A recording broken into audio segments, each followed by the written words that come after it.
pestilence and plague into your house, into your bed, into your streams, into your streets, into your drink, into your bread, upon your cattle, on your sheep, upon your oxen, in your field, into your drinks, into your sleep, until you break, until you hear. I send the storm, I send the horn, thus saith the Lord.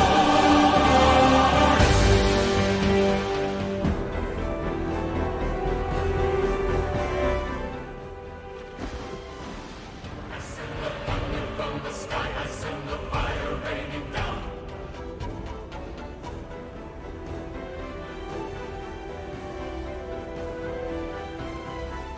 I send the hail of burning ice on every field, on every town.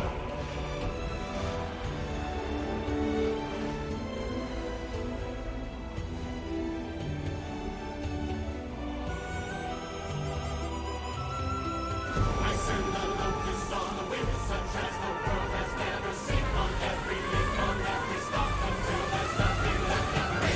I send my sword, I send my sword, thus saith the Lord. I send my scourge, I send my sword, thus saith the Lord, thus saith the Lord.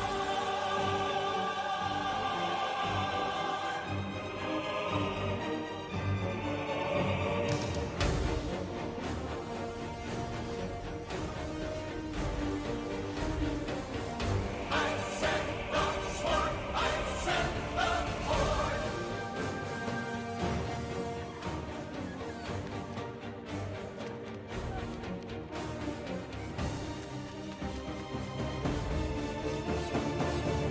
Thus saith the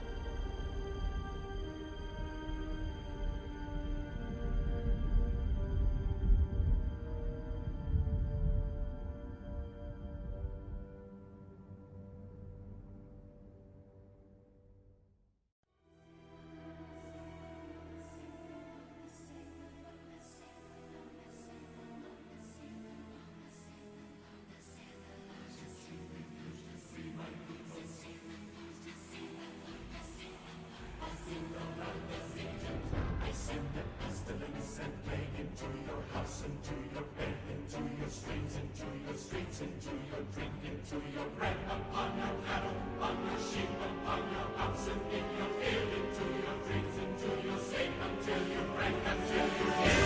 I send the storm, I send the horde, thus saith the Lord.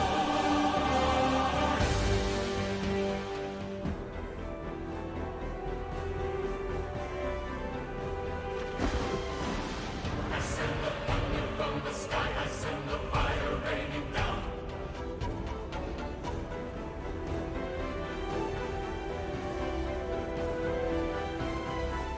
I send the hail of burning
into your bed, into your streams, into your streets, into your drink, into your bread, upon your cattle, on your sheep, upon your oxen, in your field, into your dreams, into your sleep, until you break, until you hear.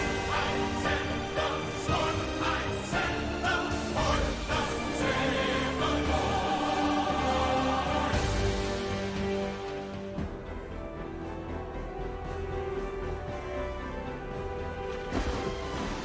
I send the thunder from the sky, I send the fire raining down.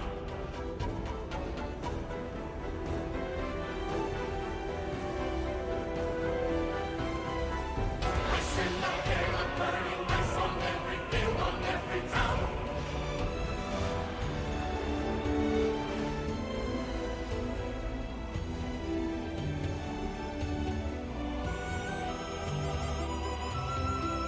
I send the locusts on the wind, such as the world has never seen, on every leaf, on every stalk, until there's nothing left of me. I send my sword, I send my sword, thus saith the Lord. I send my sword, I send my sword, thus saith the Lord, thus saith the Lord.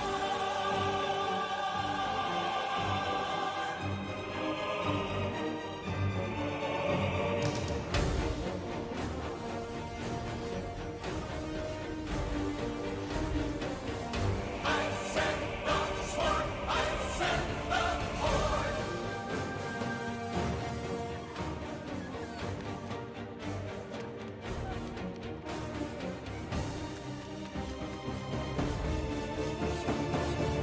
Thus saith the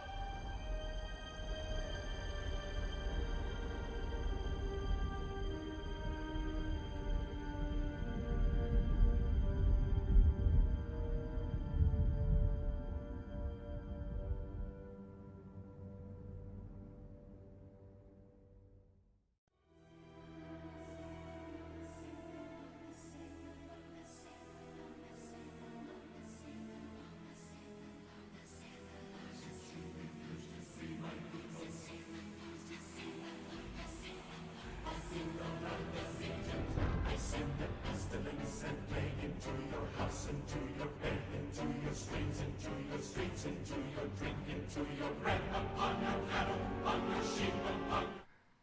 Hello, everybody, and welcome back to episode 29 of the Queen's Frost Crown, right here on Cyorion Chronicles on Twitch and on YouTube. Pleasure to have everybody with us. David is out this week and next week. Unfortunate, side effect of playing D&D with a personality that has to go make appearances at places. So we'll miss David this week and Botran, but he is here on autopilot. Hi, Mom. In at the beginning of the stream this week. Let me make sure the desktop audio is on there. My stream deck got messed up and it didn't unmute you guys. So there we go. But it's okay. Now we can hear hi, moms. Give her the hi, moms. She can hear you now. There we go. Okay. Yeah, so we'll do a quick round of introductions and then we're gonna have to shut somebody's camera off. So we'll start with Josh, who's hanging out with us this week. Yeah, I'm Josh. Oh, it's so much more heartbreaking than I thought it was going to be. And then we'll just go ahead and place this little image right there. There's our gravestone. Let's go ahead and get this guy here. No, you a gravestone. No. Diggins Hold dead. on. Let me put some sad music on now because I am the maestro. Yeah. How dare you? How dare me? How dare me? Yeah, so Josh is with us this week. Also joining us as usual, right below Josh is Sarah. Hi, I'm Sarah, and I play Maximil, the Tiefling Sorcerer. You do. Right below that is Magic. Hello, everybody. I'm Magic, and I play Tarak, the half-orc monk, and half-orcs do not cry. The opposite side over here is Zach. Hey everyone, I'm Zach, aka Doran, the Dragonborn Barbarian, who is dealing with some rage issues right now. How does rage work when you can't move? If you can teleport because of your rage action, but you're frozen with a neurotoxin, do you just like perpetually blink in space? That's a good question. I feel like the teleportation isn't a bodily function; it's a magical function. So I don't think it should be inhibited by the neurotoxin. I think he would just poof but still be stuck. Oh, so like you that's poof moving outside of the city to go chase Galaxlin, but you can't move, so you just fall 200 feet off the side like of the a city. stone. Just Gary's mod, like no clip out of the wall. Yeah, exactly. Physics engine all locked up, and it's just Yep. And it's He's out there you can hear that T-posing. constant, constant sound of. And after Zach, we got Nate on that side. Oh, wait, me? Oh, okay, that's me. Hi, I'm Nate. I play Soren Clendare, the elf, half-elf blade singer rogue, and I'm about to jump out a window. Yeah, potentially. So for those of you that missed it last week, and actually things on TikTok blew up a bit. We had fun. We had like close to 3,000 collective views between the two TikToks about Galaxlin appearing and replacing Diggin. If you missed last week, we showed up in the city of Katia, Maximiel's hometown, got treated to a fun evening at the Sand Witch tavern right near the main central part of the city there. And then the next day started the very Southern mom verbal beatdown of Maximiel for being gone for way too long, and really awkward breakfast for everybody. After that, though, everybody's really interested to see the prisoner that they had captured, who happened to be, and we were so excited talking with other players meeting that I totally grabbed all of my notes. They were definitely right here in front of me. See, right here in front of me. I didn't have to lean off camera at all. We're good. We're good. So Sarath was there, captured by the city, and people had some questions for that lady. Very emotional meeting there, and just about got run through with a Acheron blade, I think is what the name of that sword is, as Doran was just like this close to impaling her because he just considered her dead and gone. There's nothing he could do. However, Irene, Maximiel's friend, who was acting very sus at breakfast, said that she would prefer you did not hurt her, and said there was more important matters for you guys to figure out, and basically just disintegrated the floor below you, dispelled whatever illusory floor was below you holding you up, and you fell 3 stories further down into the city, appearing in a small room with a table and some instruments on the wall and a Maximiel that was in a cage. Yep, there it is. Yeah. A lot of shit suddenly went down. You guys realized that Maximiel with you was not likely the real Maximiel. You guys freed Maximiel in the cage, Maximiel, and then Zafan, Maximiel's uncle, showed up and was like, I think I can help you guys sort all this out. Showed you, like with the amulet of the Stella Tenuum, how holding it near these doppelgangers messed with their shifting ability and would like revert them back to a neutral state. But Diggin had questions for Maximiel outside of the cage and said no. Irene said no and just killed that fella, they. And there was a very emotional reunion between a Maximiel who had not been with you guys and had some probably horrible things happening to her since she was trapped in a cage that she couldn't even lay down in.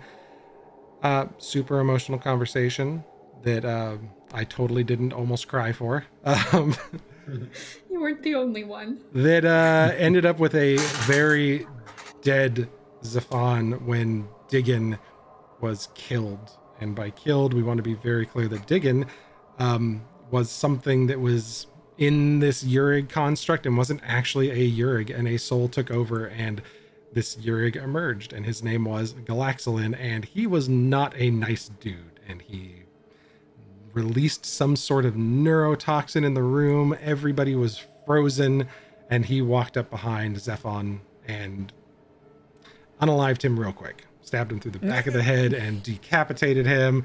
And Maximil, I'm sorry, but my favorite line I have ever written so far is the blood mixing with the hot tears streaming down your face that is frozen in an expression of love. Yeah, that was good. It stuck with me. It stuck with me. Oh, it haunts me, and I wrote the damn thing. Yeah. Diggin laid some threats. Galaxolin laid out some pretty harsh threats, and then jumped out a window. And you all are still frozen in place. We pick up mere moments after you heard the Gijigun descending to the city below. And you hear the thump and the Gijigun receding into the distance as you're all trying desperately to catch your breath, frozen in place. Irene, you can hear just tears pouring and hitting the wet wood beneath her as the pool of blood from Zephon's body starts to just slowly expand. You don't hear too much from above you, but then you hear that thumping sound of the Gijigun impacting as it starts to come back a little bit closer. And then you hear it impact right outside your window, and you hear a as the wind travels past. Something moves past the room. And then a couple moments later, the guards who are 3 stories above you and were standing back at the gate, who have started to kind of ask questions and were milling about down the hall asking, is anybody all right down there? Hello? We can't speak, can we? Nope, you are all frozen still. Yeah, Maximo. Am I able to subtly message them? Because subtle means that I don't need to move or speak or do anything like that. Yeah. I just basically send. You can use a sorcery point to subtly use message to send them a message. You saw read message one more time to me. It has to be a target that you know of in range. Does it have to be someone you see? Because this is important. Because Max Meal's actually been down here for a little while and did not come in that direction. No. But Let me just double check message, because I might just rule of cool this. You point your finger toward a creature within range and whisper a message. You have to have Target. a creature within 120 feet. Since she's subtly casting it, she does not have to point her finger. The somatic portion is no longer there from subtle spell. That's pretty cool, rule of coolly. So I'm gonna say yes. You can subtly cast that at them. Josh, I've got your gravestone over. Would you like to still be on stream with us even though you're dead and not here? Okay. Sure. I'm here. Digging is gone. What do you send to him? This is just a male guard that's up there above going, hello? Is everybody okay? Help. Down here. Please. The spell takes hold and he kind of responds and okay, we'll start to come down. And then you hear another guy go, what are you doing in here? You don't belong. And you hear and thuds of these bodies hitting. You hear some slow metallic footsteps approach a cage door above you. It appears that... Oh, sorry, go ahead, Ben. It appears that fortune has turned in your favor. You hear the receding footsteps, and then a cage door opens. And soft footsteps begin to descend below you. Dorn, you feel hot breath on the back of your neck. And the rest of you smell the stench of blood and poison filling the air as Sarath steps in front of the group of a lot of you. She draws a dagger and puts it to Dorn's throat. Why isn't this convenient, brother? Now I am the one who is on the other side of the cage and you are trapped. Should I kill you now? I do not think so. She steps back briefly, and I will allow all of you to make a Constitution save at disadvantage. Okay, I was going to ask, can Tarak use Wow. his quicken healing and spend a couple of points, or would that not be of use? That gives him some. You can regain hit points, but that will not I help can regain you. hit points, but that wouldn't. Okay. Oh, No, 9. I got double nat ones. Oh, Oh, no. that's nice. That's wild. So as everybody's rolling their con saves, she leans on this dagger as it starts to sink a little bit into Doran's flesh. And Doran, you take 6 points of piercing damage. And you hear some footsteps again above you in the distance. So she kind of leans back and pulls the blade back. Looks over to the open window. Da, brother, I think that the chase is a little more exciting, don't you? And she also picks up a Gidgee gun, climbs out the window, and descends into the distance. And the footsteps come down from the top, and you hear Ekimon and Cecilia as they kind of begin to walk around. Is everything okay here? Oh, well, that's just unfortunate. And you all watch as Ekimon and Cecilia walk in front of Maximiel. We're just gonna have to keep a closer eye on you, dear. And Ekimon's skin begins to change and shift as he takes the form of Zafon. And you hear guards approaching from above. Was everything all right? Zafon leans back up and responds, yeah, we just fell down a little bit. Y'all want to get a rope ladder or something and help me out of here? The others are chasing after Maximiel and that robot. They were going a little bit further down. She was showing him something, but just help me on up here. Cecilia Ben, gives... out of character. Yeah. Where's Irene during all of this? She is She's also stuck paralyzed. in the floor. She's also paralyzed. And but it's you okay. Yeah. just hear the tears continuing to pour. The rope ladder descends down. Zephon climbs up. You hear him say to the distance, that robot started hurting people. I think he's not here, but all these fellas are dead. Just go on high alert for him. And you all start to slowly catch your breath as you feel the muscles begin to return. And the guards start descending down and looking over things. And a few of them kind of glance around and nod at each other. There's 3 of them total down here. 2 of them nod back at each other, and of the 3 guards, 1 of them shifts to become the new Ekimon. And you hear Cecilia going up the ladder, and Ekimon goes, oh, wait just a minute there, dear. I'm right behind you. And starts to climb out. They look down at the body of Zephon and the rest of you and toss pieces out the hatch. And then they climb up the ladder. And you hear the cage shifting as it's pulled over this hole.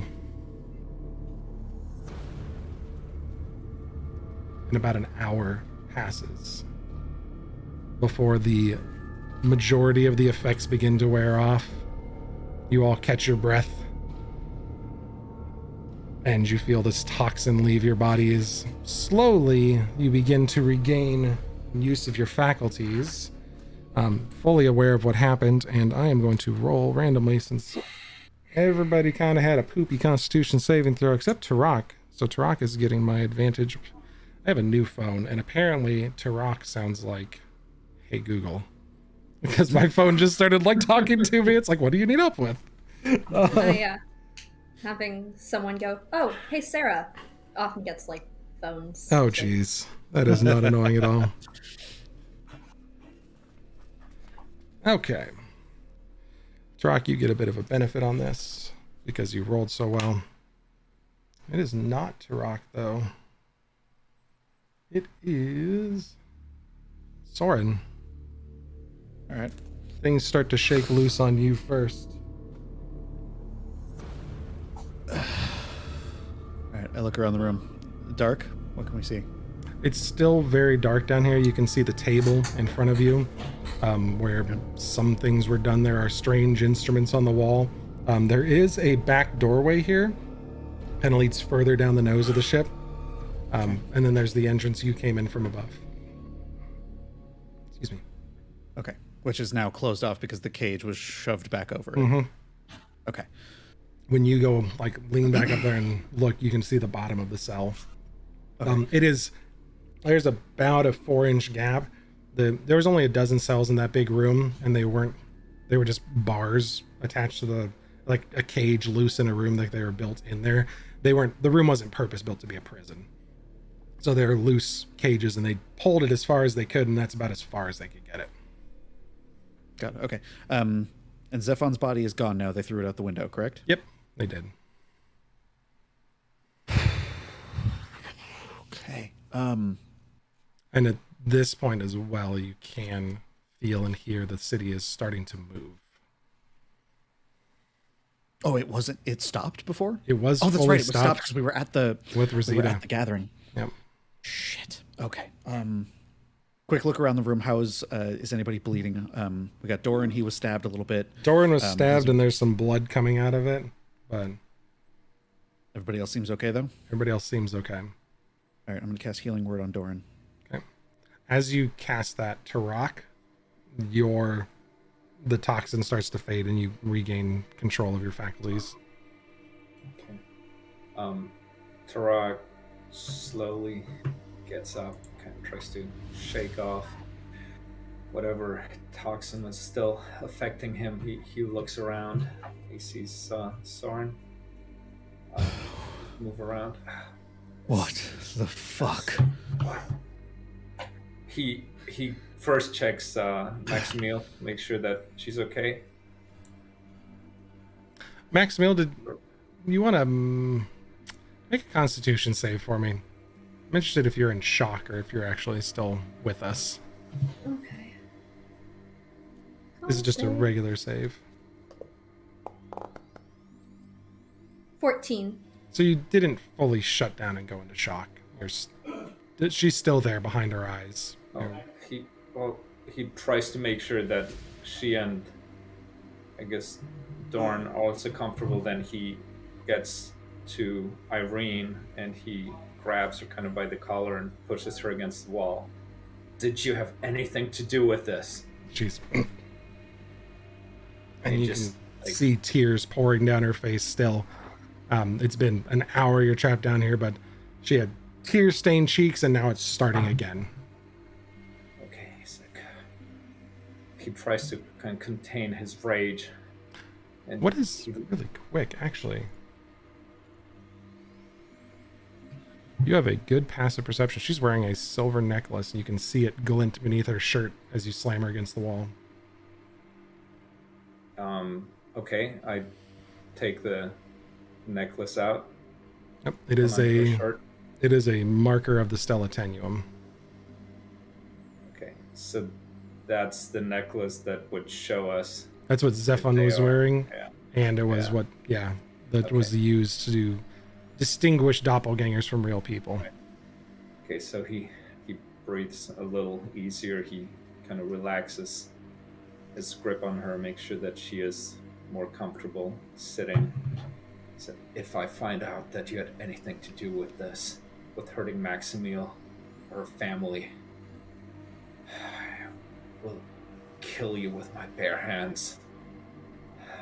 Kind of put a hand on Tarak. Look at her. What? Didn't do this. We need to move. I don't know who to trust anymore. You know we are trustworthy. Diggin. And what of Diggin? What happened? We always knew he was more than what he seemed. Apparently this is what it was. Killing her isn't going to solve that, and it isn't going to bring our friend back. What we can do now, get the fuck out of here, if we even can. Because if they want us to disappear, They are going to say everything they can to make it seem that we should be disappeared.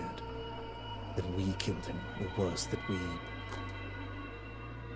I don't know what I'm trying to say. The point is, they've taken over the city, clearly. We need to get out of here. Maximil, you regain control of your faculties.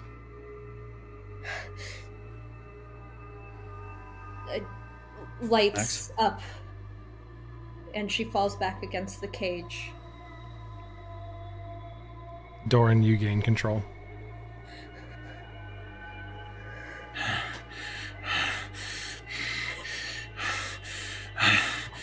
I don't know what just happened.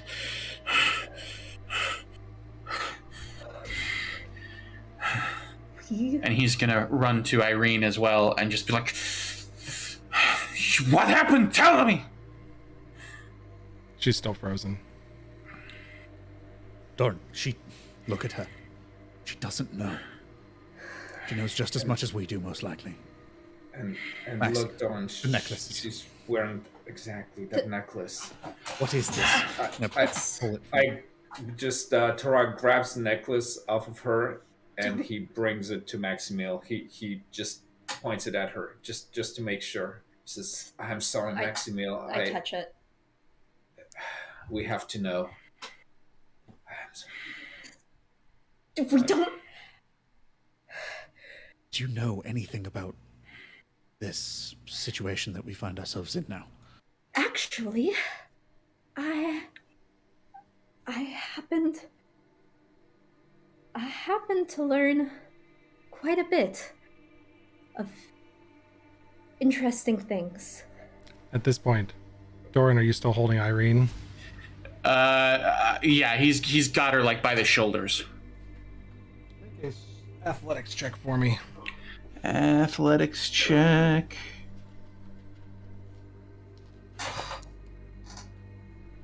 Oof. She rolled a Yeah, natural, not with a 12. She rolled a natural 19. Yeah, she breaks free easily She enough. slaps you in the face, runs past you to Maxville. Max, I'm so sorry, and just gives Max a huge hug.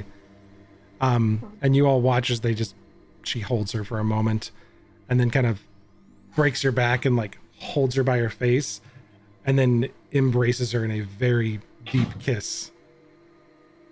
And then breaks away for a second, looks at the rest of you, kind of catches her breath. And then she slaps Tarak and tries to grab the necklace from Tarak. No, How could you assume? look what happened. It's an entire have city full just- of shape changes. Of course we're going I was with wearing the sanctions. necklace. How dare you? We didn't know that, now did we? Give it back. Point. Fucking shadow organizations sneaking about. We're trying to stop them, okay? And it's clearly cost us someone And we clearly love. you have failed. So we have to be careful, and we cannot be too careful. He kind of throws the necklace back at her.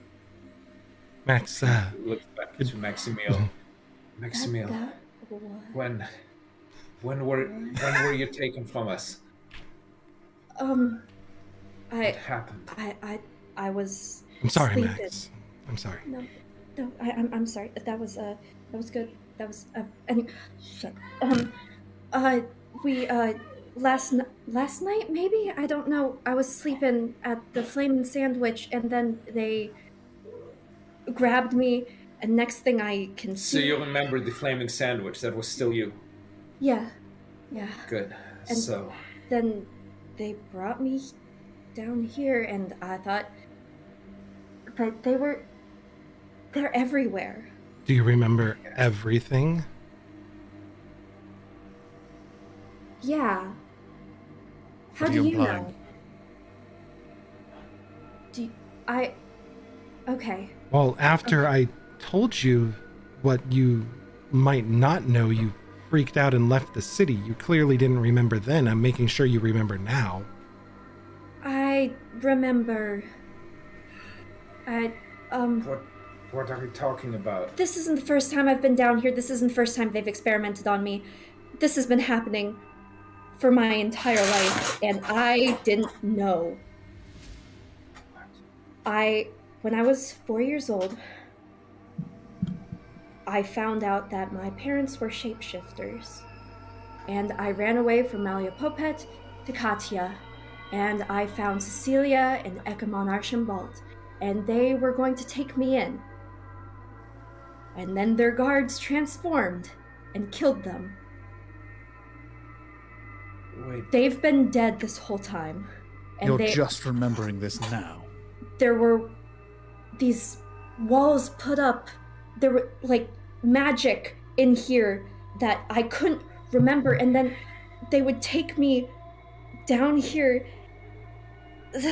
There was oh gosh, witches and hags and black gloves, and they would touch me and extract the magic. did you say black gloves?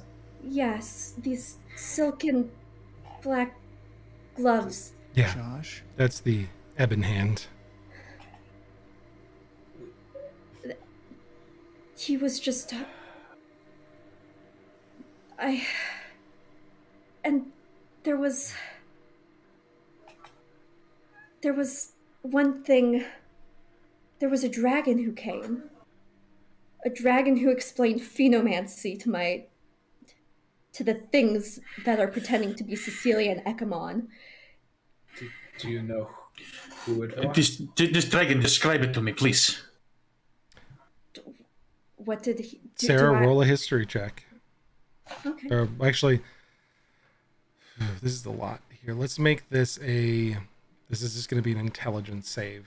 This is how much you're able to piece together from the rush of memories that, was released to you in the last 24 hours. Yeah. 21. Oh, Nice. Dang. Best number. That's clutch. Okay. Doran and Maximil doesn't know exactly who she's describing. Notes, please load faster. Please load faster notes. Come on. Yeah, I had to open my notes too because I was like, I can't remember this guy's name. I need to look it up real quick. I have it, and it's just word is like for like all your stuff is like not. Where is it at? Do I have it in here? Yaxvilthus? Yeah, that's who it is. Yeah. There it is. I just found it. So she begins. She begins. As soon as she describes that reaction, Doran just nearest wall, punch as hard as he can. Oh my god. Yeah, she describes this green dragon, who is capable of shifting into a humanoid form, that looks like a decrepit elf, in green and black robes. And she saw him, and he has, scales and like little bits of, his hair comes up in almost these horn shapes. And then he jumped out a window and a dragon flew away, is what Maximo can remember from this experience. She perfectly describes Yaxvilthus.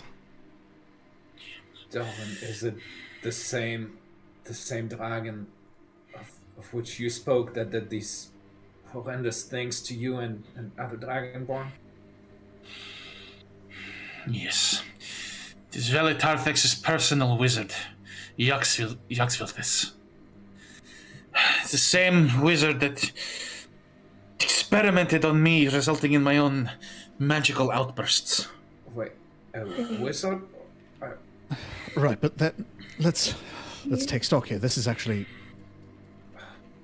as horrible as this might sound, this is good news. We know what they are interested in. They are not just focused. It weren't just a random one-off experiment. They are trying to create people with magical abilities and harness them somehow. That's not entirely true. There are people like Max who have latent ability through some magic bloodline, or there's two rumors that we're chasing. There's, on the one hand, they're trying to use phenomancy to make a weapon. And on the other hand, they may be trying to imbue people with latent energy to turn them into something that the Ebon Hand needs. What do they need? We don't know. Most of the ones that we capture to try to interrogate die. They have something to kill themselves with. It's hard to get to them. We don't know where they're at, where they're from. We just try to get magic things to the Stellatenium. There's research that they're doing and things that they're trying to figure out. They made these, and she holds the necklace back. They help us to root out doppelgangers among us, but doppelgangers aren't the only ones that serve them. They just work for them out here. They claim to be from this really weird place, those ones that we've talked to, that we haven't found any like good evidence of, but it's no place that I've ever heard of. What's the name? Eterna. Since Oh, When Tarak is Eterna, what? I don't know anything about it. We work with agents of the Stellatenium who are there fighting them. That's all we know. who are there? Currently, yes. We meet them. We bring them artifacts in a few places. That's why Katia is such a great place to work from. Yeah. We meet some of their agents in Busat, some of them down south, in Damarel, in the Kingdom of Gretelin. Once or twice we've had to meet them in the Showerlake Kingdom in the Wood Elf realm, but they don't like the ruins of Gwayer for some reason. But major cities seem to be places that work well for them because they're pretty crafty people too. They're not shapeshifters, but they know how to blend in. Look over to Max. Ley lines. Oh! What lines? Oh, ley lines. They pop up at the ley lines. You're so right. Because that's where they can possibly teleport to Eterna. Exactly. Do what? The lines facilitate teleportation to Eterna? I mean, there is so much I need to catch you up on, but I need you to hold on for just a little bit longer. We have to get you guys out of here. Zephon was one of the last people that was a line of defense here. Like, there's a few of us left, but I don't know if we can stand up against them. We have us. I am not leaving this city until the things pretending to be my parents are dead. Okay. She's Does that clearly include very the concerned. possibility of us dying as well? There's a possibility of us dying doing whatever. They've been trying to get I'm close aware to of that. Zephon for years and have been unsuccessful. Some of his personal guard are members of the Tenuum, but there's maybe a dozen of us total in the city. How many doppels? We don't know. That's why we wear these, to keep them from getting close to us. Do you have more of those? Well, actually, she starts like digging around on the floor where Zephon's body went down, because the floor is not all connected fully. There's slats in the wood. And she starts looking around to see if she can find Zephon's necklace.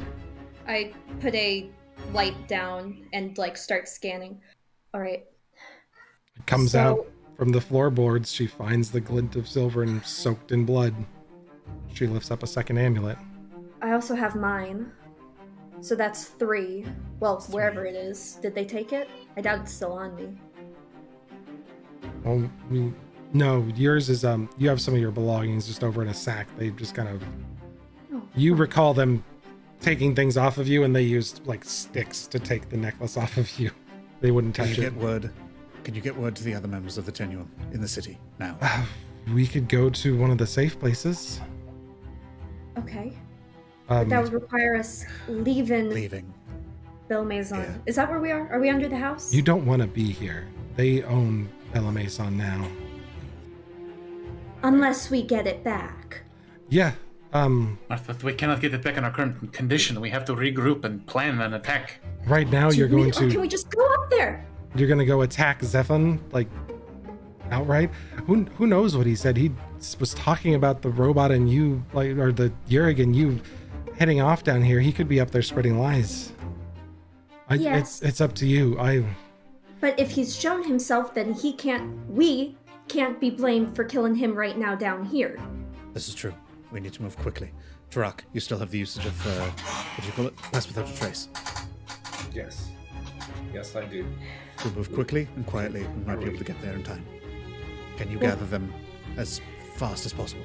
They're mostly all over the city. There's the closest ones are at the Sandwich, and a couple other places. You'll have to send an emergency signal to get them to come to this place as soon as possible. Okay, I can do it. Okay. Where do you want them to meet you? Wherever the safe house is. That's the Sandwich. Oh, hey, Fucking kidding me. Safe house. I was kidnapped there. What sort of a crappy safe house does The tavern's Ebony not able- safe. No, the downstairs is safe.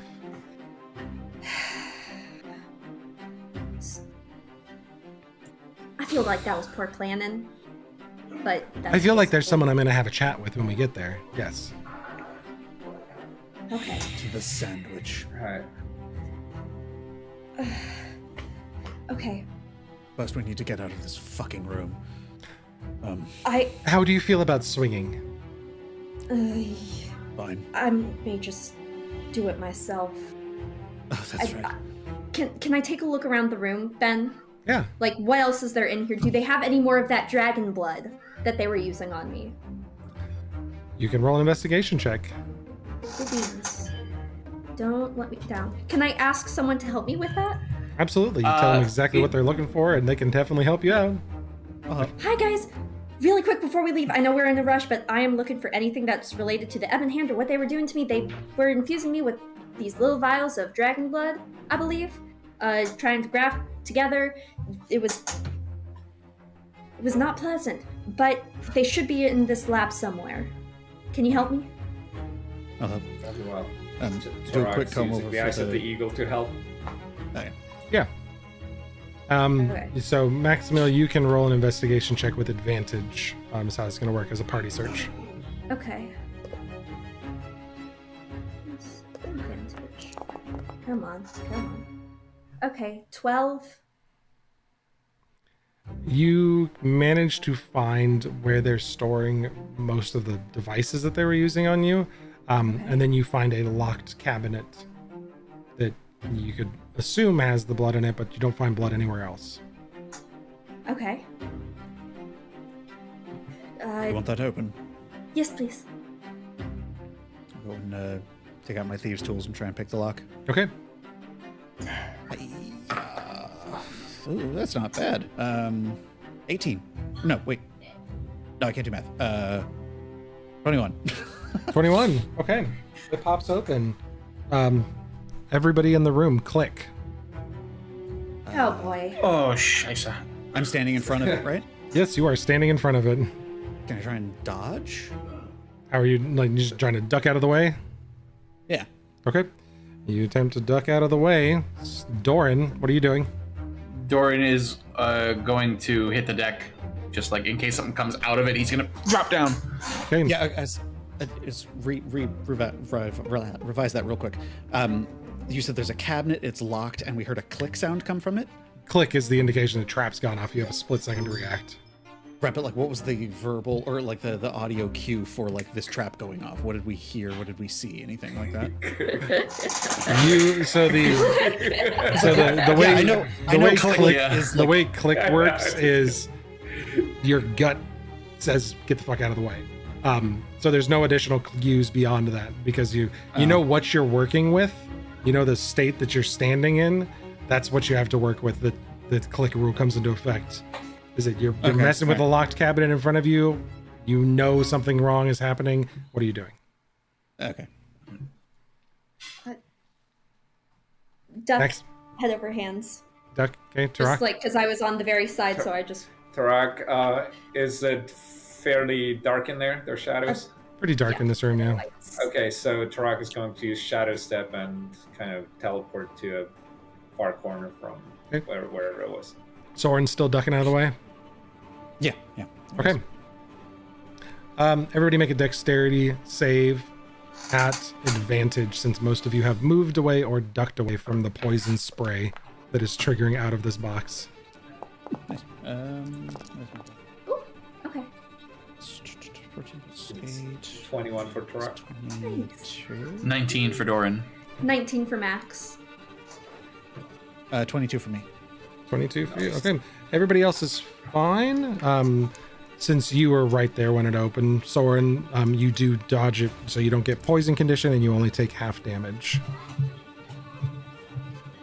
So you're going to take 5 total points of poison damage as the spray kind of just, it mostly is irritating, like, you know, like pepper spray in the air or something like that. Makes you cough and gag a bit. Ugh. There, it's open. Torak runs up to Soren. Oh, you're right. What Yes, it's fine. did it hit you? And inside of it are 3 little vials. About 9 empty ones, but 3 vials of blood inside this cabinet. 9 empty Let me- critical. So, Let me see if what that. is this, Maximiel? It's dragon stuff. Can I investigate to see if they are additionally trapped inside of it? Yes, Like if they you may. if you remove them or something like that, they fucking explode or something. You absolutely can. Shit, that's not good. 12. But they don't appear to be trapped by any means. You do find the mechanism that manually triggered the poison spray. Appeared to be some additional switch you missed with the key. So, dragon stuff, you mean blood of the dragon? Yes, they used phenomancy. They in trying to like make my powers bigger and better, they would put the dragon blood infuse it with me. I really don't remember it all that well. It was not a pleasant experience. And they were just trying to make me more powerful, seeking a make way you to more enrich my dragon. powers. Sorry? They're trying to make you more dragon. Yeah. Maximil, I don't know if I spelled it out in the story, so this is out of character for everybody else, but I Yeah. did want to make sure it was clear that in that background rewrap for you, the scales grew out of you as a portion of Yes. that. It wasn't something you were always born with. Yes. Okay. I recall Just making that. sure. I was actually about to get to that. But I was just making sure. I was like, that's a huge Yeah. point if I missed it. yeah. No.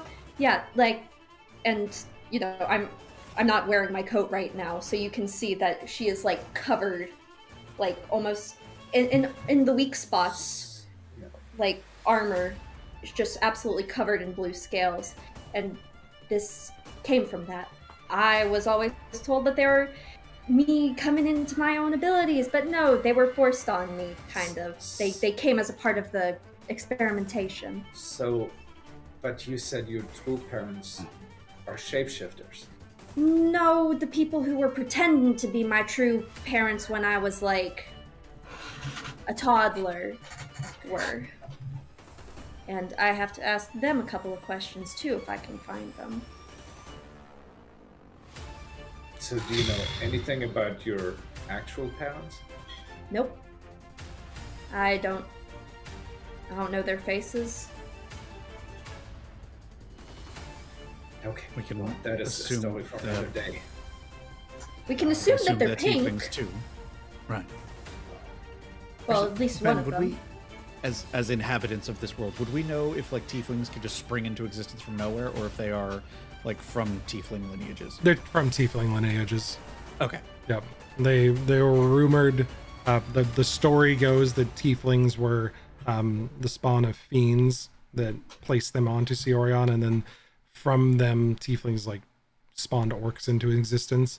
Right. Okay. But there was always stories that tieflings were like the boogeymen, thousands of years ago, and old stories that are well since dated, and people don't believe that anymore. Tieflings are just people as far as they're concerned. Got it. Well, so I think we should try to get out of this room. So, I would agree. We could definitely go reconvene at the Sandwich. It's a little safer there. And there is access from the Sandwich's basement to the Bella Maison larder. Okay. That's good to know. We could use that. We snuck out that one all the time. You remember? I know everything's all mixed up in there right now, but that was a good place to sneak out. Right. Yeah. Wait, that's the place down there. Oh, okay. Yeah. That's That's the it's safe house coming now. together. All right. Okay. Well, lead the way then. Okay. And Tarak casts pass without trace on his. So outside is the fastest. Outside it is. Are we Outside all the ready for city. that? Outside, like Outside, like hundreds of- jumping down. Yeah, Mhm. just come this way. And she leads you down a hallway, a little further to like this kind of maintenance area where there's a bunch of large magic pools and crystals that are hovering, and then there's ropes pulling off on all different directions to the legs of the city, the infrastructure that kind of runs the water recycling down here. And there is a stand, and on that stand is a blue crystal just kind of hovering there that's discharging electricity, and hanging from that little pole that this crystal stood up on is 6 of these guns. The rest of you have never seen one of these before. She kind of hands it off to you, and she's like, here, take this, hook this end to your belt right there. If you lose control, you won't fall to your death. That's good. You'll fall about 150 feet, and then it's going to hurt a bit. So you hook that into your belt, and there's like a little like carabiner off the back side of it. She's like, okay, it's really easy. You just squeeze the trigger and hold down, and it's going to launch that pad off the front of it. And then once it connects, the whole thing's going to become charged. So don't reach out and grab the cable, because it's going to be, I mean, Max, you can probably grab it. You've always been fond of electricity, but the rest of you, don't touch it. It's like lightning. It'll hurt. And then when you let go of the trigger, it's going to wind back. So swinging from vines, anything like that growing up? Did you play on a swing set maybe? I lived in the sewers. I'll take one of the guns. I didn't get to play as a child. I had slave work to do. Max, you have the most interesting friends. I know, they're so cool. Tarak just kind of grabs it wordlessly. He clips it onto his belt. Okay. I think I'm going to grow fond of this. She goes over to a large central access hatch to this big maintenance area and pulls a lever, and the door just kind of swings open, and you see about 300 feet below you is the desert, as the city just slowly walks along the sand. And she goes, it's best just to jump and not think about it. And she leaps off, and you hear her squeeze the trigger, and it goes whizz and zips out. You hear a wet thud as it impacts the end, and then you see her line go taut, and she just swings out underneath the belly. With everyone here, I just kind of look up and go, are you all okay? Current situation is a little terrifying. Past situation I'm angry about. It's kind of a weird place to be right now. Botrin grabs the gun and just goes, but think of the fun you'll have. And jumps out of the building. Thanks for that, Botrin. And then you hear a little bit of a as the ghost sound goes flying behind it. I will And still that is throw the punch first that time little Max kid. Mill has heard that. Poor Max. All right, we ready? Yes, I think soaring through the air will help me clear my mind. And with that, Tarak kind of just leaps out and fires the gun at wherever Irene was firing to and tries to mimic what she did. Yep, you see her swinging into the distance. Anybody not jumping? Doran? Doran is very, very conflicted in this moment. Would hope to lash yourself to me. Oh, no, I don't want to drag you down. Would you prefer if you weren't using the Gigi gun? Huh? Gidget gun is the only thing keeping me from falling to my death. Without it, I mean... Oh. Yeah? Nothing like curing a a fear, like Such a wholly and thing. completely defeating it. How long does it last? An hour, about. That's how long it lasted. Did. Oh boy. Okay. I'm going to think happy thoughts. Do it, Mix. All right. I cast fly on both of us, and I push him out. And I jump, and let's see. Max gets these like blue, almost like electricity-looking wings behind her, and Doran. Would you like little fire-themed little wings? Oh man, yeah, they got to be like fiery dragon wings. Okay, right? fiery dragon wings that just pop off the back and are like more translucent and more for show, but that's how you know the spell is taking effect. Just lean out the window. I have got to learn how to do that. It lasts for 10 minutes. 10 minutes? I thought it lasted for an hour. Sorry, Doran, it lasts for 10 minutes. Oh god! He starts like doing this, like trying to flap his wings, his fake wings. It won't work. That won't work. Just think. Left start on the right. Second start on the right. You see Happy thought. Soren attempting to swing with the Gidget gun. Soren, I need an acrobatics check from you as you try to figure this out. Oh, all right. And Tarak, sorry, both of you. If you're both jumping out, I need an acrobatics check from both of you. Natural 1, so 9. Oh. Cool. I don't have that thing yet. Nope, I don't. Okay, cool. And that is an 18 from Tarak.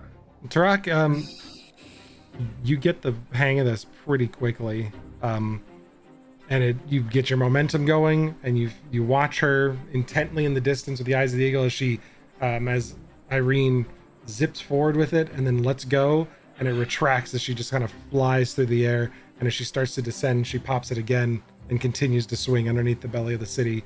And you mirror that, and you continue along.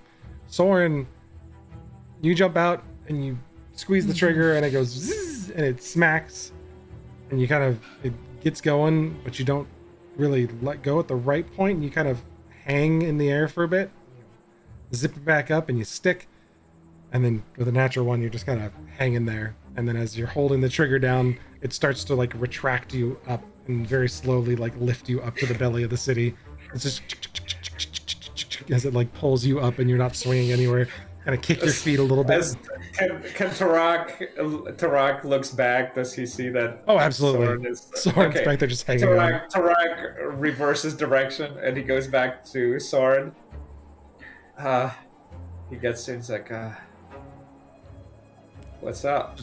Fiddling with it. Damn thing. All right. Follow me. Just look. I'm point trying. God. And squeeze, and you have to release at the right time. Okay, we'll do it together. Come on. Hey, it's okay. Some old guys get really difficult with technology. And she zooms away. All right. Tarak looks at Doran and at her. Freehand. He's like, I didn't know flying was another option. All right, come on. We can do this together now. Let's go. How's Doran dealing with fiery wings? Doran, now that he kind of is getting the sensation of what it's like to actually fly, he's like, I think I've got the hang of this. I want to try something really cool. Hang on. And he's going to try and fly like a loop-de-loop. And like, he's like doing aerial stunts now because he's just like, I'm carefree. I can fly. Whee! Okay, make an acrobatics check. Okay, sure. Acrobatics check.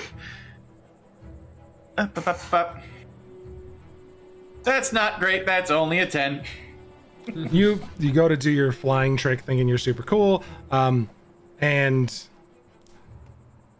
yeah, you take 3 points of damage as you misjudge the distance of the belly, and the rest of you hear this resounding poof as Doran slams into the underbelly of the city, trying to do this loop. Hey. You doing okay? That looked like it hurt a bit. Remember, you're not a dragon. You're a dragon born. This is going to wear off soon. We better find where we're supposed to land. You see Irene in the distance, just kind of swinging back and forth from the underneath the belly of Katya, this massive walking city. And Doran, after you thump your head, you get the shell shock again that you might not be flying, and you kind of look down and see the ground coming up towards you a little bit. I need you to make a Constitution saving throw. Oh. And then an acrobatics check again from Soren. Tarak, you can make it with advantage, Soren. As Tarak kind of like that was another natural one. Oh, good. Tarak's oh my god! I'm throwing this one in the trash.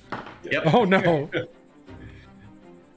So Tarak, you're encouraging him, and Soren's like trying. Soren, how does this fail for you? Because you're the one that's failing miserably at this. I genuinely don't know how he could be this stupid, so I'm at a loss. Supposed to be two things, acrobatic and smart, and you can't work a stupid grappling hook gun. I don't know. I don't know how it makes sense. I guess like it gets stuck or something like that, and he's trying to like fidget with it and trying to get it to like release so that he can go back down. You're thinking about it too much. No, do not think. Just act. Point, shoot, and swing. Come on, let's try it again. Stop thinking. Oh Jesus! By this time, Irene starts making her way back. Oh, good. You remembered to release the trigger, right? Yep. Well, okay, hold on. Let me come over there. And she like hooks hers up and like descends to your spot, and then lets go of the gun, and it pulls taut. And when it pulls on the safety hook, it just kind of locks into place, attached to the bottom of the city. And she reaches over and she goes, "Oh, hold on very tight." And she like pulls your carabiner, and it's just hanging there loose, your safety hook. She's like, this has to be on. It's a good thing you got a strong grip. And she like clips it back onto your belt. It should work now. And you release it, and it kind of zips back, and she gets a hold of you and gets you swinging a little bit.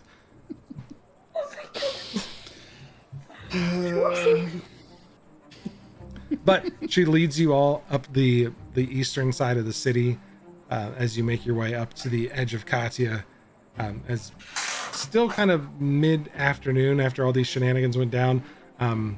You can see Rosita receding in the distance, heading to the west. Receding in the distance? That was good. Sorry, I'm in a bad place because I only got an 11 on that con save. Oh, did you? Yeah. So there was the brief bit of vertigo as Doran almost lost his lunch above the desert. It was only a 10 for you not to vomit all over the desert. 10 psychic damage. We'll make sure we're above Doran this entire time. Yeah. It takes you guys a little bit longer than expected. Doran and Maximilian, you're like hustling up the edge of the city. The rest of you, when you get swinging, you are moving at a clip of about 120 feet per 6 seconds. You have a very fast swing speed once you kind of get into the rhythm. So Doran and Maximilian are flying to keep up as best they can. Well, they could technically sprint with flight and change all their action over. Yeah. Maybe that's what I why. was thinking. Hold on, let me double check my notes on the Gidgee gun. 200 feet per second at max. Wow. Okay. Or 200 feet per round, not second. So you guys zip up the east side of the city, kind of landing softly. Soren and Tarak, I need you to make dexterity or acrobatics checks for me as you come in from the grapple up over the deck of the city, trying to make your landing. Oh, thank God. Acrobatics, you said, right? Yep, acrobatics. Okay, 27. Oh no. So where Tarak figured out the swinging early, Soren's got this hero landing down. He gets the backflip and comes whipping over the top of the city, and you Tarak hear is just so impressed at what Soren is doing that as he gets to release the gun, he just completely misjudges it and just face plants. Right. Oh God! Wow. So as Soren goes by, you see him like do the power slide to stop himself as he comes up perfectly, and Tarak's like, "Wow, that's so cool!" Thud, thud, as he hits the side of a building. I'll help Tarak get back to his feet. Tarak picks himself up. You did not see this. I saw nothing. I didn't see it either. Thanks. Irene takes the Gidget and she's like, you need to give me those really quick. We're gonna she like looks at the edge of the city and just kind of goes Stupid thing. and just like throws them off the edge of the city. We didn't have those. What? Irene, watch it! What? Sweetheart, come on. Why not keep them? What? I don't understand. Why would we throw them off the side? We may be criminals right now, and we technically stole them from the city. Who gives a shit? They don't work after you use them like that anyways. They've only worked for like an hour, and then the crystal needs to be recharged. So they're kind of useless soon, and I don't want to walk back to a guard post and be like, here are the guns that we stole from you. Please go recharge them. I would have recharged it. Fine, let's go. Do you All right, know that magic? Okay. I could learn. Yeah, It's I'm my sure whole you point of being here. Well, then I'll get you a book, and next time we're here, you can do that. But now we gotta go to the sandwich. I would love a book, thank you. She leads you guys back to the sandwich, stomping furiously as she's like checking alleyways and making sure you guys are clear as you kind of make your way through the. Yeah. What's that? And I think we still have the pass without trace. Yeah, I think that one goes an hour. Yep, that one goes there. So you guys, yeah, if you're trying to sneak through the city, go ahead and everybody give me a stealth check. Get a +10 to your stealth check. Boy. Oh boy, I love stealth checks. They always go really well. Especially when you have disadvantage because you're exhausted. So true! Forgot about that. Oh, Dang! rock. Natural 20, 25. Nice. Plus the 10, 35. Yeah, It's a 35, 36 for that's me. right. How much for Soren? 36. 36. And Doran, you had a total of 23. 23 total for Doran. It feels 26 so for Max Mill. feels so weird 35 doing for stealth Rock. checks without digging. We miss you. I'm sure Galaxolin is being very stealthy somewhere in the desert. He's just Yeah. thanks. 23 from the shadows. You don't want 23 from the shadows right now. Galaxon's gonna jump out and stab people. Slipping through the city. You guys, since it's still daytime out here, you're blending into the crowds, ducking guards, patrols as they're kind of moving through the city. There are a lot more guardsmen moving around this part of the city than you've seen before. And as you dip into the sandwich, man, my tongue is tied today. Holy crap. As you guys dip into the sandwich, Irene goes directly for Misu, who kind of looks up from the bar. Oh, well, hi there, Irene. I didn't and she walks right up and just 3 feet above her, slaps him in the face. And he goes, I'm sorry. Zephon just came here and said that their rooms are gone now, that he's not paying for anything else. Should I be concerned? Yeah. Yeah. Irene, Yeah. we need access to the safe house now. This is business. And she holds up her necklace and he goes, oh. And he kind of goes behind the bar and motions you guys all back into the kitchen. And as you come back there, he shifts aside this case, like a storage case, that's holding like some dry goods, some bags of flour and stuff. And behind it, there's a little recession on the wall where he pulls out an amulet from his pocket and presses it into the wall and turns it. And the Stellatenium amulet acts like a key. And it clicks this door open that leads to an underground room underneath the sandwich. You guys will be safe down here. Not that your rooms weren't safe. I'm sure the sandwich was a nice place to stay. It's good to see you guys again. Do you need me to get you anything to eat? And Irene just glares at him and is like, and shuts the door in his face.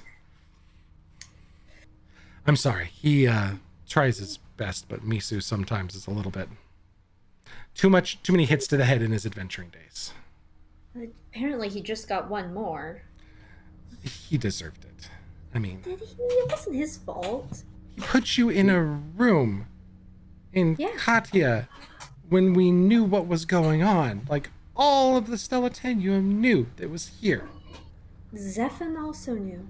And he put you up here because he likely expected Misu to put you down here after putting the rooms up as a ruse. Oh. So really, Misu's to blame for basically everything that's happened in the last one. But I don't want to in blame his him. defense, he makes really fantastic sandwiches. He does make a good sandwich, that's true. No. Have you considered hiring someone to manage the secret shadow organization part of this business and then keep him as just a sandwich man? We put him there because generally they won't come in here because Misu's very big and scary. Right. So have someone stealthy and quiet be the behind the curtain, but fuck it, I don't care. Never mind. That's me, and I was a little indisposed, tracking other things down, like the goings on of people that when suddenly their abductee of choice shows back up in the city all willy-nilly on her own. Anyways, What's my choice? to the safe room. She leads you underneath the city and a little bit further into like the basement. You're essentially in the sub-level of the city, in this room that behind the planks you can see some sort of sandstone or concrete has been put to really encase this room and hide it from access for anything else. It's very small. It's the entirety of this area is about 12 foot by 10 foot. There's some hammocks. It smells very musty and it's very hot in here. There's no airflow at all. And yeah, she kind of looks to you. Anybody know magic for like breezes? Because it does get stale and stinky in here. I'm sorry. No. That would seem to be the least of our concerns right now. Yeah. We need to regroup. Okay. So what's the plan? You want to march into Bella Maison and accuse Zephon of not being Zephon? No. I want to frame the fangs of Kirimi for killing members of the Ebon Hand. Okay.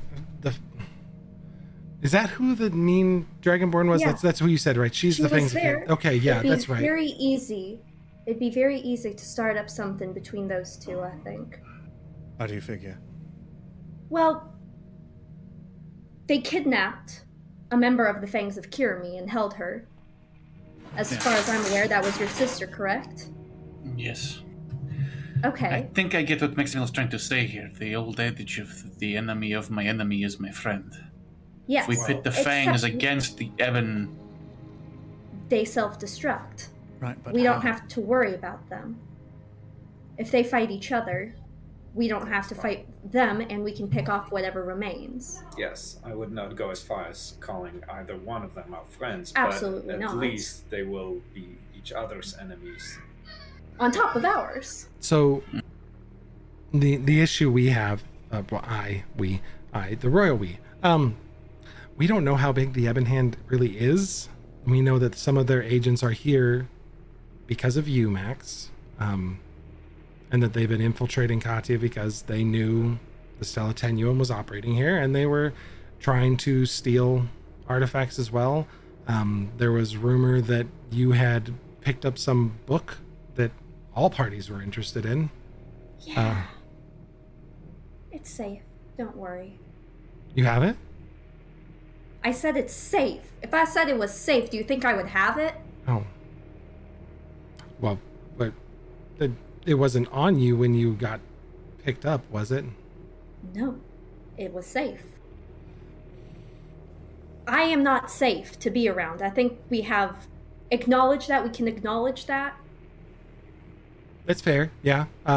Okay. So we need to frame the fangs of Kirimi, but how? Like, how are we going to do that here? And I'm pretty sure Doran has one of those green fangs left. I mean, you never used it. You picked it up when we first found out about them. Should be in your pack. We put it down where the dead bodies of those doppelgangers and those black little gloves are. They can find, the rest of the Ebon Hand can find what's pretending to be my family. And then they start getting angry at this other group that we have an issue with. So that sounds like it's going to take a very long time to propagate and have them decide that the fangs of Yes. Kirimi are more of an important target than, the person that they've spent 20 years investing into to abduct for some nefarious purpose. Yes. But if I'm out of the way, if I'm just invisible, So it'll just give them something extra to do. I mean, the Are you Ebon Hand isn't all about it. The Ebon Hand is completely focused on me, no, right? not that we know. Okay. We know that here they're interested in you. Can you explain exactly for those of us who are uninitiated what it is they are, who they are, what they want, the full run of it? Because thus Yeah, good far, all we question. know is that they employ shapeshifters, which doesn't We give us a whole lot to know- go on other than suspicion. Yeah, we know very little. From what we've been told, that this is a conflict primarily occurring in Eterna, wherever that is, that the Ebon Hand is trying to do something to break away from Eterna. They're trying to get away from the rest of Eterna, and they claim that their rightful place is elsewhere. How they're doing that, we don't know. We think, like, what we can surmise is that they're trying to use phenomancy to enrich the power of people like Maximiel, and maybe something like Buraz's terrible power where he smote all of Gwayer. They use, supercharged people to shoot themselves away. I don't know. They have some big thing planned, and they need people like Max, is all we know. What does the name Noldrith mean to you? I've never heard of it, personally. Good. Yeah, we've had some missives from Ebon Hand that we've intercepted that were like looking for things that were magic related and had mentioned Noldrith as some source of power, but it was very heard of it vague and before. passing, and like Zephan had mentioned it before, like it was an interesting piece of information that we handed off, and that was it. We don't even know who or what it is. Do you know who stands at the head of this Ebon Hand? No, we're errand boys for the Stella Tenuum. Zephan and us here, we are low on their totem pole. We're helping them out because they help us out. And we knew that they've been doing things here in Cyorion and trying to, take advantage of what we have and use it in Eterna. So, to clarify, the Stella Tenuum, though you are its representatives here, specifically in Katia, are primarily based in Eterna fighting this war against the Ebon Hand. That's what we know, yes. Right, and they use most likely ley lines or teleportation portals in major cities to travel from What, Eterna again? to here. What? Don't worry about it. It's just There's- roll with me here. Old teleportation magic. Gone mostly, possibly back again through fun rituals or not so fun rituals involving killing a lot of people. Either way, very difficult to pull off. It'd be really helpful if you had a city full of people that you could use as sacrifices.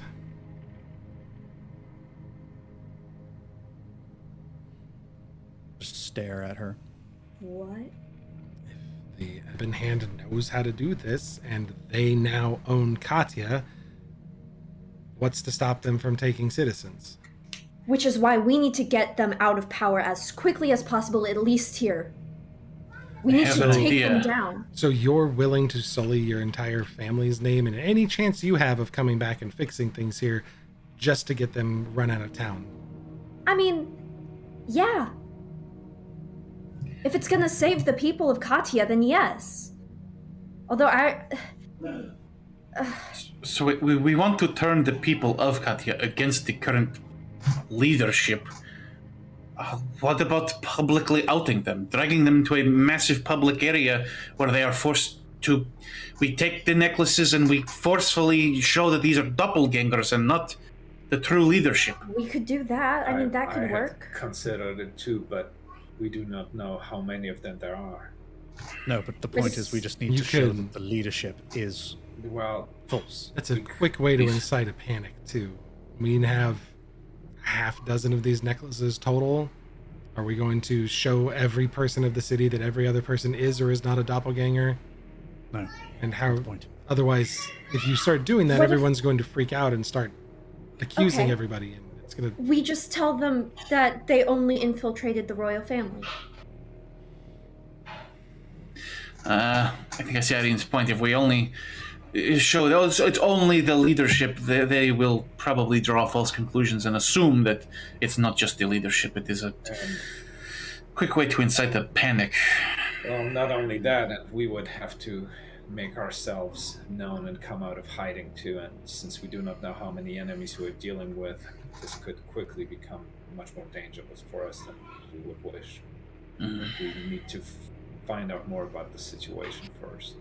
It does What mean that we more- would get to I choose our s- terms of engagement, though, rather than them eventually finding us and probably bringing a lot of people to kill us. I still would like you as far away from here as I can get you, Max.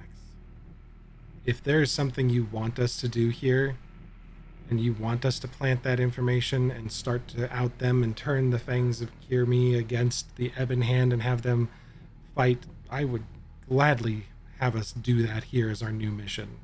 Because Katya will no longer serve Stella Tenium with what we were doing before. The flow of magical artifacts and information has stopped. With Zephon's death, it is gone. So we can change our mission for you to one of subterfuge and disinformation and try to get the city overthrown and back into somebody else's control. But you should Well, probably do we be have doing any allies? I mean, I know that there are others, like other noble families here. I would take a necklace with you to Rosita and make sure that that's safe. Rosita's a couple hours away at most now with how far they've started marching west. We're going further east and inland, farther from any of these places that you could find help.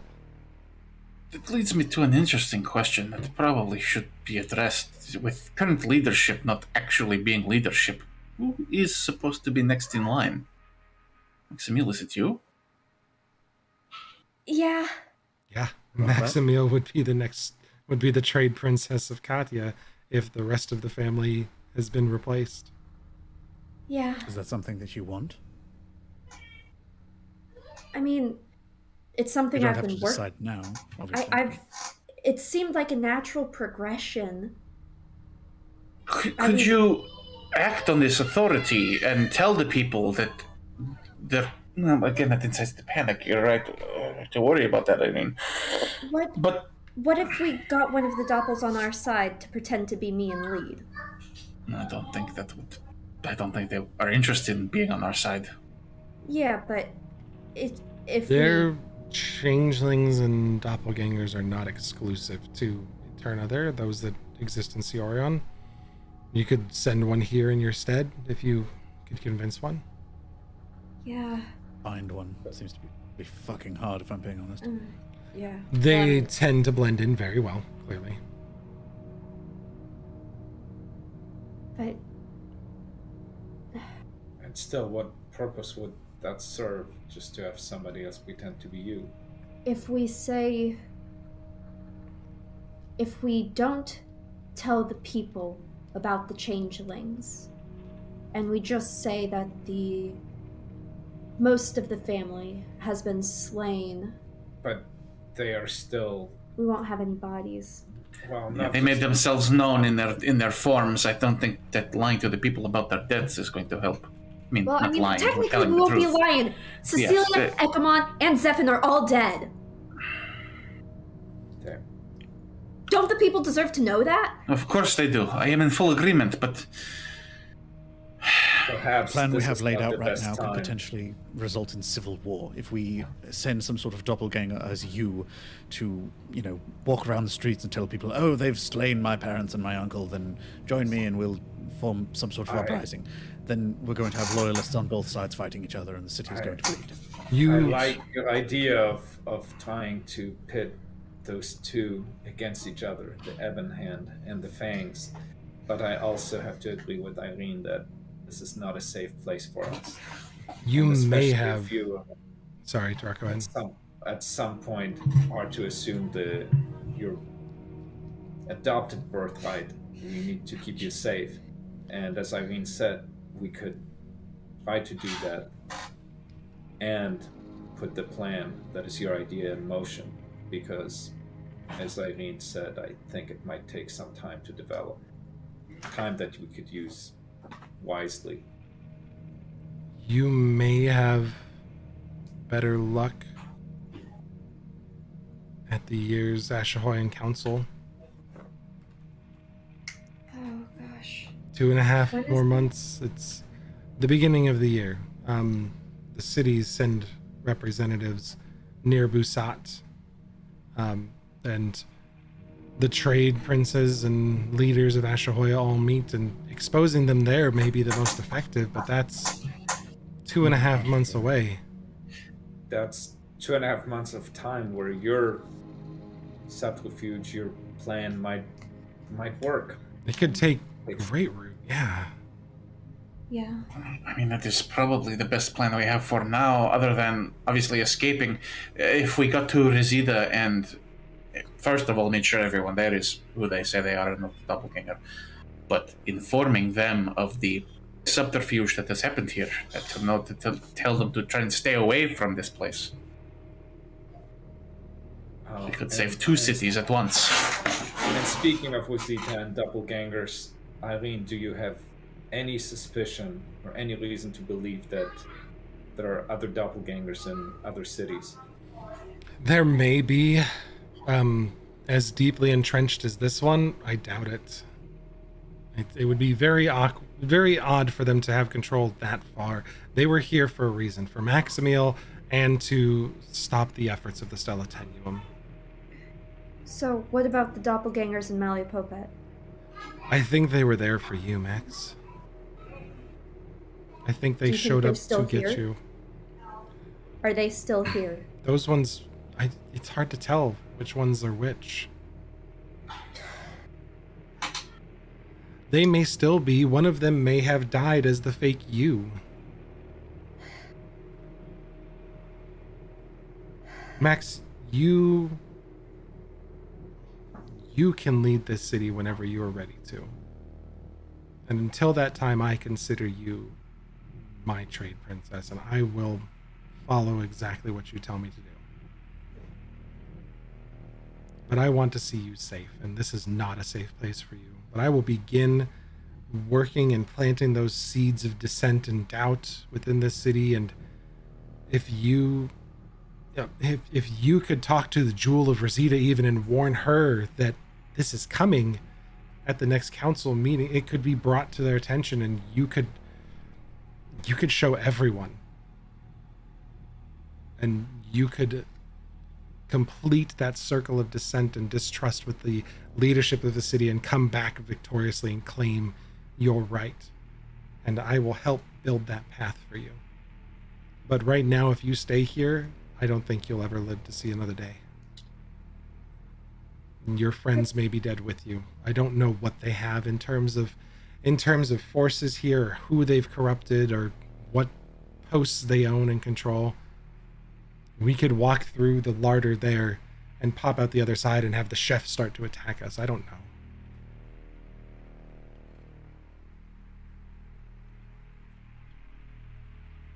I've lost you for this long, just having you gone, almost to completely lose you again. Please stay safe and come back when it's safe to take over.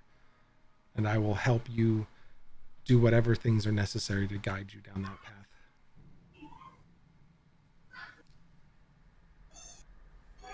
Ismail, your friend is very wise. I know.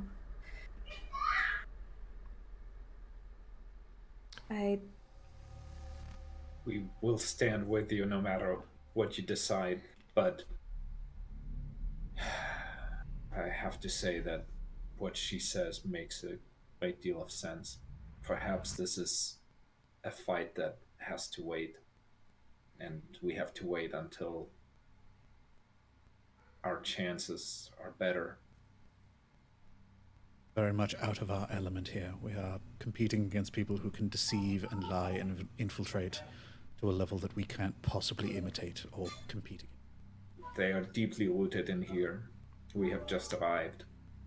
I truly believe we are outmatched.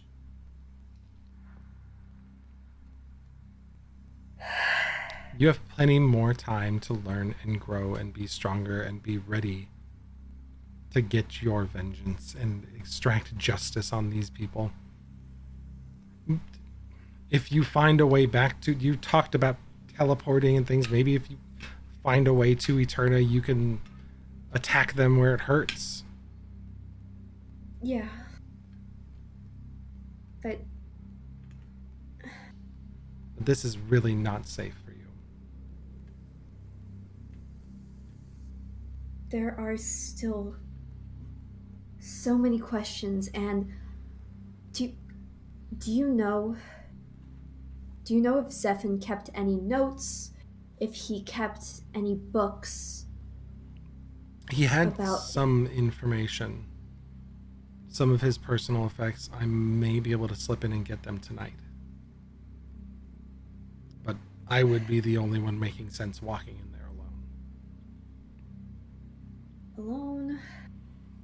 I belong in there. I still serve Zephan. I plan to go back within a few moments here and take up a role next to them. They won't touch me. She holds out her hand, and still wear this. They won't It can expose still them. hurt you if you're wearing that. Why do you think that would save you? There are some of our agents are in the royal court as well. They would not make a move in front of everybody. I plan to be in and out quickly, but me walking down the halls is one thing. If Max and I walk down those halls together, they would take the opportunity to grab her. If I can point a slight hole in your theory, you said they wouldn't make a move with everyone around. What if everyone around is them? They've done that twice now. And I've greatly underestimated their capabilities. Be your downfall. Which means we have no allies. You have Misu and his sandwiches. Oh, good. Great, well, At least we will die well fed. Let There's me something to be said about that. But let me go to his I am- office, and I'll go through the larder so it's quicker, and you can guard the one entrance here. And if I'm not back in an hour, you should flee.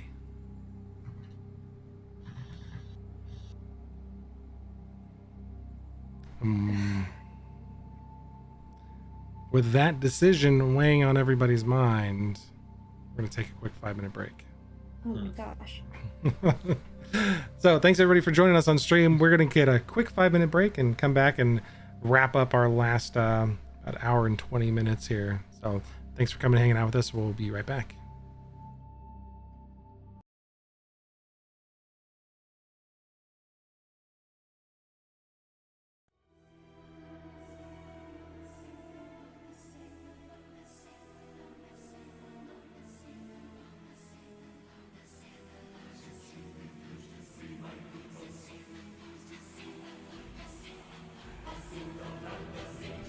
I send a pestilence and plague into your house, into your bed, into your streams, into your streets, into your drink, into your bread, upon your cattle, on your sheep, upon your oxen, in your field, into your dreams, into your sleep, until you break, until you hear.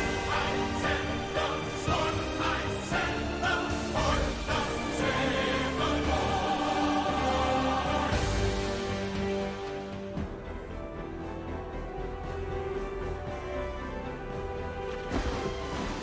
I send the thunder from the sky, I send the fire raining down.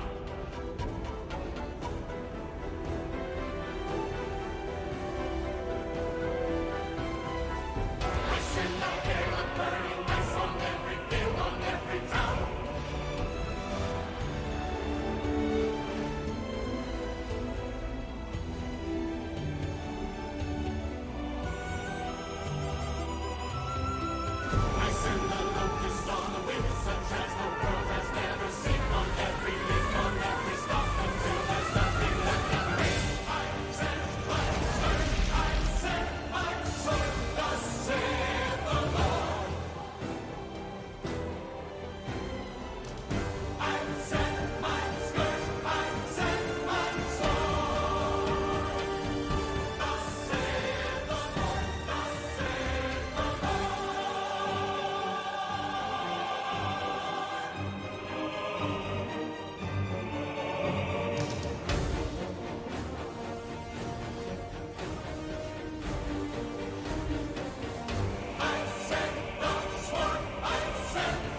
into your bread, upon your cattle, on your sheep, upon your oxen, in your field, into your dreams, into your sleep, until you break, until you hear.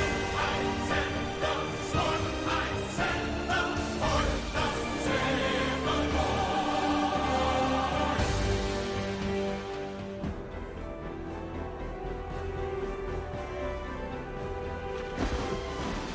I send the thunder from the sky, I send the fire raining down.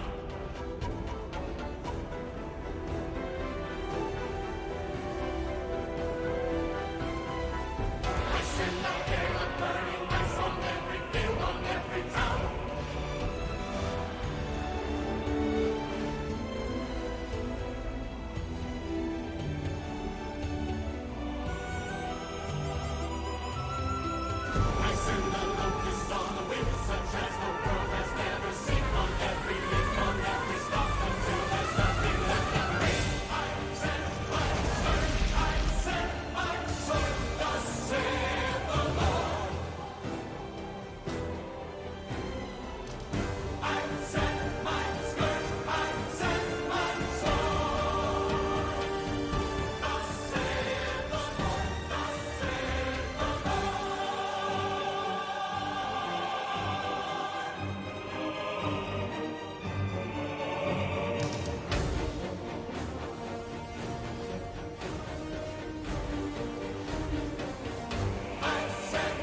into your bread, upon your cattle, on your sheep, upon your oxen, in your field, into your dreams, into your sleep, until you break, until you hear.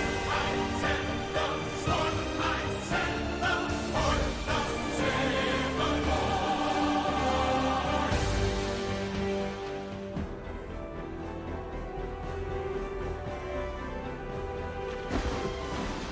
I send the thunder from the sky, I send the fire raining down.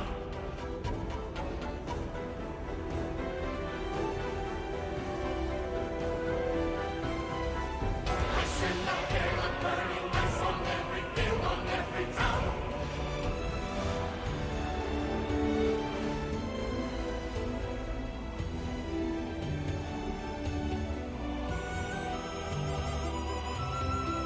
I send the locusts on the wind, such as the world has never seen, on every leaf, on every stalk, until there's nothing left of me. I send my sword, I send my sword, thus saith the Lord. I send my skirt, I send my sword, thus saith the Lord, thus saith the Lord.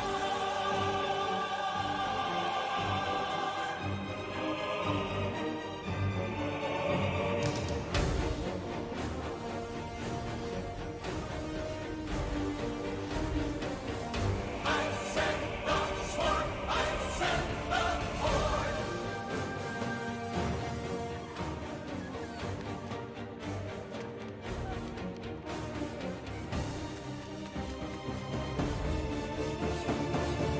Thus saith the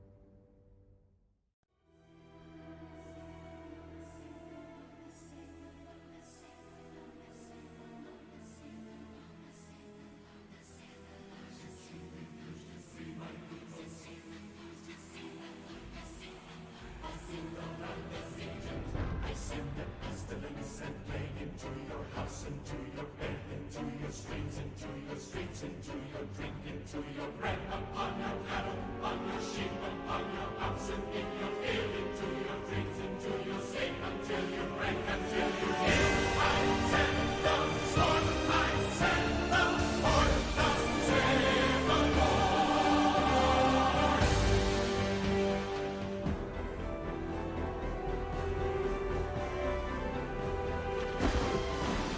I send the thunder from the sky, I send the fire raining down.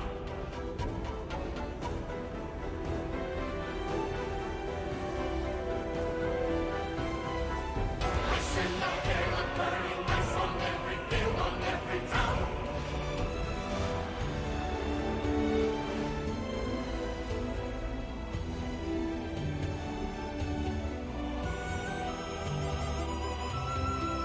I send the locusts on the wind, such as the world has never seen, on every leaf, on every stalk, until there's nothing left of me.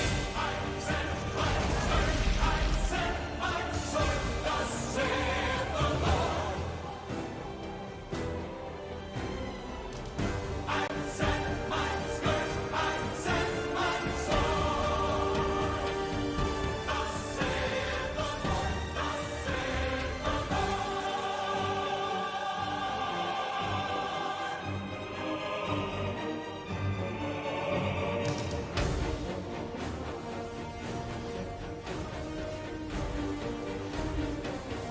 I send the sword, I send the horde.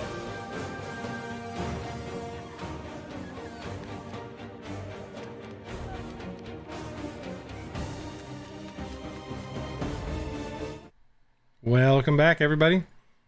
Where we left off, we were underneath the Sandwich, which apparently had a safe house that you guys were just not invited to, trying to figure out what the heck we're gonna do.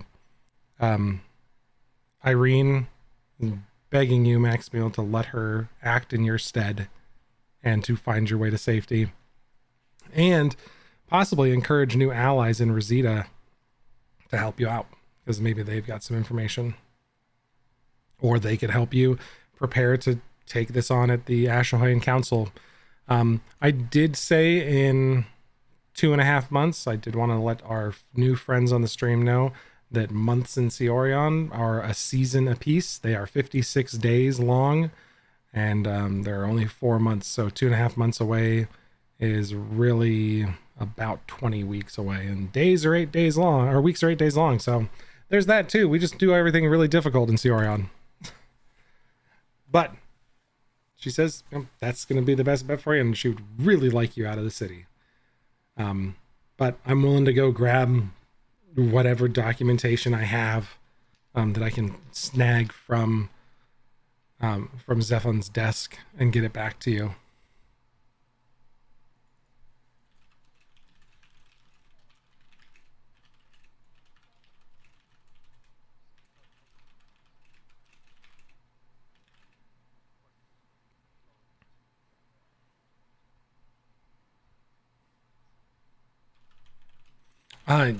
Yeah, we have. I can check the vault really quick and come back with some interesting stuff. Ooh, I can get some things maybe, but like I said, the vault is not a place that you would, well, yeah, it's not really a place that you guys would be allowed into, especially right now. It would still be taking you right through Bella Maison.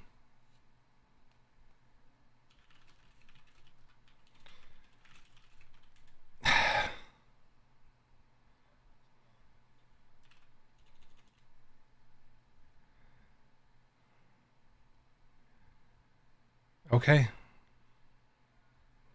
Yeah, I could lead you in. Oh, I did it again. That's because my stream deck broke. Thanks, Bullet. My stream deck screwed up, and my button that brings us back does not unmute you guys properly. So I just found out right before the stream started, so I got to go through and reprogram it today after the stream. So unfortunate. Talking about going to the vault for magic stuff so we could uproot this whole city. Yeah, chaos, anarchy, rebellion, even the revolution. We have nothing to lose but our chains. And our lives. And your lives. And our lives, I guess that too. Yeah, so I could get you into Bella Maison, and yeah, it's down the hall from the kitchens. You'd go out the larder, out the kitchens, left down the hall, and then there's 2 guards there that stand outside the vaults. And normally Zephon's who lets you in. Maximil, you're gonna have to sweet talk them, and hopefully they're not, bad. Could I pretend to be the changeling who was pretending to be me? Like, just pretend to be a changeling. If you... I mean, you have Zephon's necklace. You could just touch him with it. Oh, yeah. That too.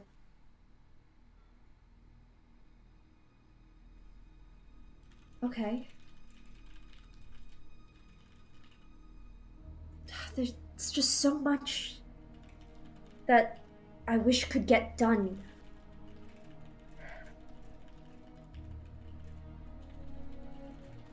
You have to trust that it will be done in time, Princess. Okay, nope. Going back to Max. We're going back to Max. I He's appreciate not wrong. it. You are the trade princess, as far as everybody here knows. As far as everyone here is concerned, I'm Max. I don't know. I think it's got a nice ring to it. Princess Maximil. Oh boy. When I was growing up as a slave in Noodland, we were always taught to respect everyone by using their proper titles when we were allowed to address them. So it's only proper that I call you Princess. We should probably bow as well. Oh, I Oh, really just don't think hurt you your guys knees, should old bow. man. Yes, yes. That's true. I mean, and Doran's gonna get down on one knee, just princess. No, please, gosh, there's so many things that I don't like about this. Irene reaches out and like brushes Max's hair aside. Look, even though she's like a little pink, she can still turn really red. Thanks, Irene. Thanks for that. Anyways, as I think we need to get what we can. I think we should go and burglar my old house, take as much as we can from it, information, tools, whatnot, gold. It's not like they're gonna need it. Yes. And we should, I guess we should get out. All right, we have a plan. I'll try to get whatever I can from Stefan's study, but we meet back in the larder. And if I'm there before you, I'll be waiting on the other side with weapons drawn. And if you're there before me, and then whoever comes through gets touched by this. And she holds up her necklace, and Max, she points to yours.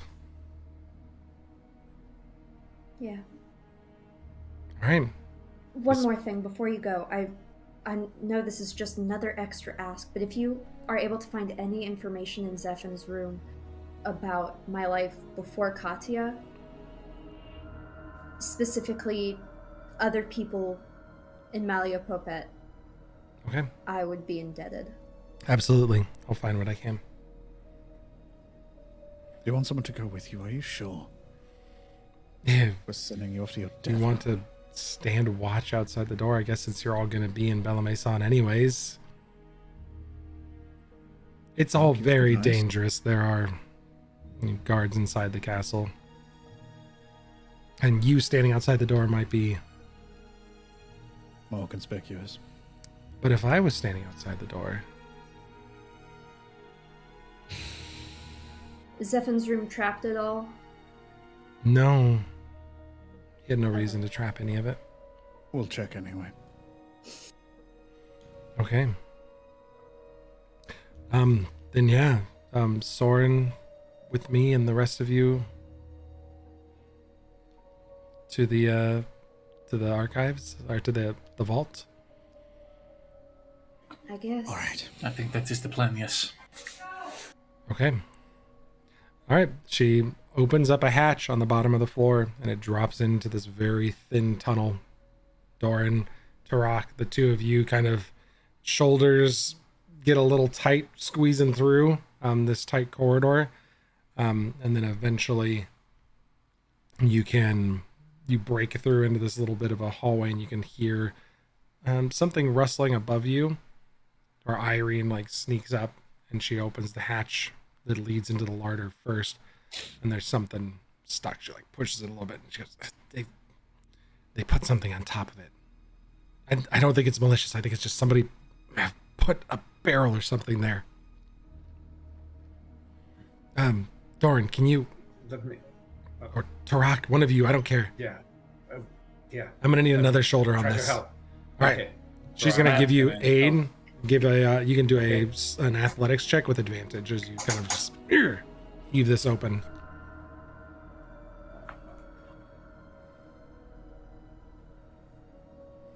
Open up.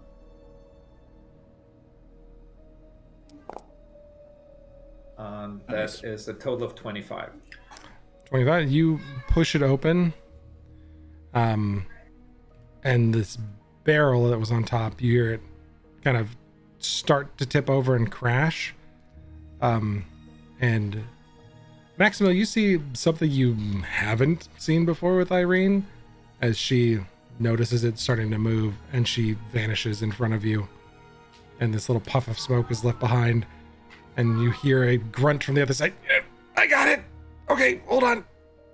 And she kind of like leans the barrel back and off, and Taraki, you're like left bearing the entirety of this keg's weight as she like slides it off.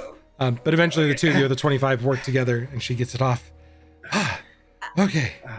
Whew. Sorry, what was that? I learned a few tricks too. Sorry, you're not the only one progressing. I mean, that's wonderful, but what? Yeah, just you know, try to keep your pants on, Is it- cutie. It's really exciting. I know. That wasn't what I was And trying she to starts to like sneak out the door. Can I make an Arcana check to try and understand what that was? Yeah, go ahead. Oh, thank you. You redeem yourself. Natural 20 for a total of 27. Ooh. Ooh. So, Nice. I like you again. Mwah. yeah, she cast a second level conjuration spell. You definitely catch some of the runes that were left behind. She cast Misty Step. Oh. Yeah, just calm down, Max. I know it's all very exciting, but shh, quiet. And I need everybody to make a stealth check as you're like breaking into an area. Actually, hold on. We're not going to do a stealth check. I'm going to grab some D4 because I'm playing with this new sneaking system that I really liked. Is the pass without trace still? It has been more it's than an hour at this point. Been After more than an hour. Yeah, a little bit more than an hour, or you're coming right up to the end of it here. So, there are 2 people inside the kitchen that are working. And I am tracking these with dice, and I'll let you know. The way we're doing this is off of an alert level. And basically, as people are walking around and you're trying to blend in and not be noticed, their alert level will raise or lower. And once they get to a 3, they're interested in the sounds and looking after you. If it's a 4, they have potentially spotted you and are actively looking for an intruder. And that's when you're making actual like stealth checks to like, your stealth checks are going to knock up and down that scale to tell you where they're at. But right now, there's 2 people in the kitchen. It is later in the day. Dinner's already passed at this point. You guys have like rested and recouped and talked for a minute. And in the kitchen, she cracks the door very slowly, and you can see 2 people off in a corner near a sink just peeling potatoes. Very bored, barely talking about it. They're just very talking to each other as she kind of sneaks, like lets you guys in. I could hit one of them, and someone else can get the other one. We can just kind of grab them and bring them in here. That's not necessary, is it? You're gonna walk past to the open door and just go out, and they're just gonna. We should probably tie them up. Are you kidding me? I know these people. Well, I do too, but we don't know if they're doppelgangers or not. So we're just gonna hurt people that we know. And We're like not being around hurting them. We're just putting them to sleep forcefully. Tarak, you understand, right?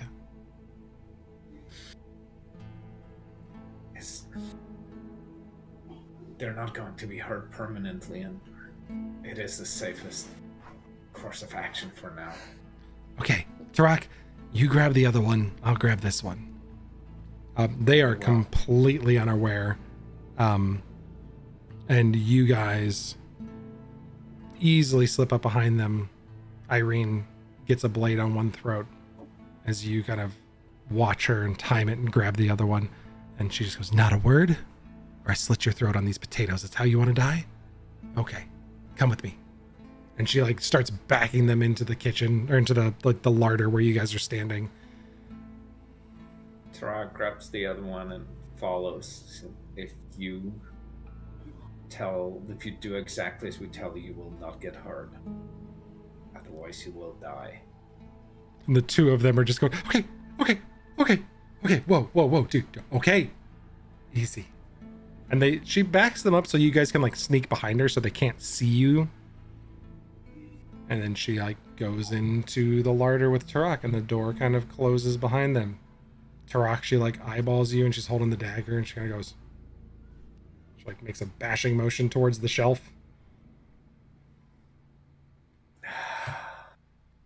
And she just kind of goes thump and smacks this guy against the shelf. Tarak just kind of, I'm sorry. Does the same thing. The rest Try of you not to outside hurt the him, just- larder hear a resounding thud, thud, as these 2 get thumped. She pulls out a little length of rope, and she's like, hey, tie him up. And she ties and like gags the one that she's with. Yep. I'm not there. She opens up the door. Tarak just ties me. All right, we're good. Okay, now guards coming up and down looked the... at Maximil. It didn't really hurt them. They're fine. They'll be fine. Bit of a headache when they wake up. They'll be fine, Max. Don't worry. I've knocked people out before. It's okay. She like leads out to the kitchen doorway and like kind of cracks it and peeks out a little bit. Okay, there are guards that will come up and down this hallway in pairs of 2. Just don't get spotted by them. Soren, you're with me. We're going to the right. Okay, I would wait patiently for the next set of guards to go by, and then you're going down the hall to the left. Take your first right. Maximil, you remember where it's at? The vault on the left? Okay. Yeah, left, right, left. The code hasn't changed. It's the same spin dial to get in, and usually it's left unlocked because we're in and out of there all the time. But if it happens to be locked, same combination. What is it? Just in case. It's a dial of 20 numbers, 7, 14, 12. Got it. Yep. Okay. With that, Soren, she like peeks out to the hall. She kind of waves you up behind her, and Irene takes off down the hall to the right. Okay. As she leaves, I look at Maximil. I say, I like this one. Yeah. Just to clarify, she told me hall to the left, and she's going to the right now? She told them the hall to the left. I'm sorry, I might have gotten tongue-tied That's there. where we're going. The rest of the group is going to the vault to the left. You are going with her because you're going to go break into the office of Zeppelin. I see. Got it. Okay. That makes more sense. All right. As you head off, Soren, with her down to the right, you kind of round the garden, that big central garden that was over the prison. And you can see a few people mingling out there, and there seems to be some sort of gathering getting grouped up near the garden, going back to the dining room. Some people in nice dress. Looks like they're getting ready for some sort of little party or shindig that's happening. Make a perception check for me as you're sneaking by. There are a few guards on alert looking around. Okay. Ooh, bad. 4. You see that there's, you spot, I got all my dice out here. You spot Cecilia. She's with a few people talking in like a small group, but you can't tell who she's talking to from that distance.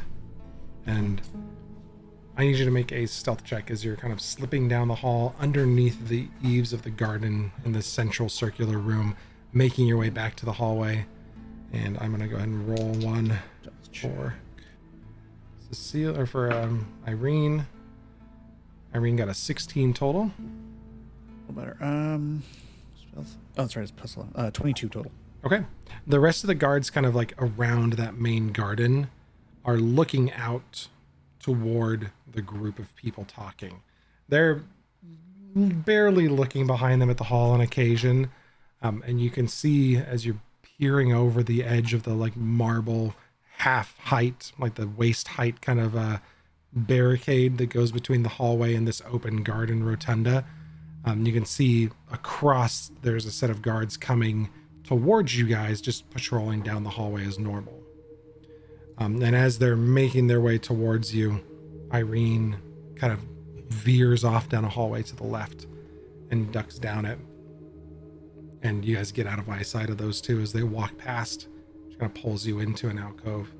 Make a stealth check as she like yanks you out of sight. Another 21 or 22. Goodness, you guys are doing just fine. The two guards not paying attention just kind of wander past on the hall, and you two make it down towards the end of the hallway. And she peers around the corner and kind of waves it so you can see. There are 2 guards at the end of the hallway standing outside of what she mentions is his study. She's like, that one right there. One of them is kind of absent-minded, looking around a little bit, not paying too much attention. The other one is clearly on alert. How far away are we from them? About 30 feet. Okay. You said one of them's on alert, the other one's kind of just chilling. Yep, one of them is a little bit more agitated and on alert. Let's see if she notices this too. She does not. She's just a little high energy right now. Should we take him out, or should I just try to go talk to him and like get you in? You said there are those 2 guards standing there, and then there's other people in the garden nearby. They are back down the hall behind you, like 60 feet. Okay, so like you guys have. So they're out of sight. These are the only 2 guards you have to worry about. If you're going to go and talk to them, what are you going to say? Do you still have to somehow explain how I'm coming in too? Do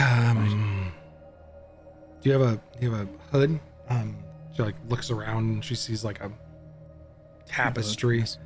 We'll put it up on my cloak. She grabs the tapestry and like cuts a piece of it off. She, put this over your arms, like you're gonna clean something. All right. I Like, kind of just fold it and like as if like I'm a butler, like drape it over my arm, kind of thing. That looks good. I don't know.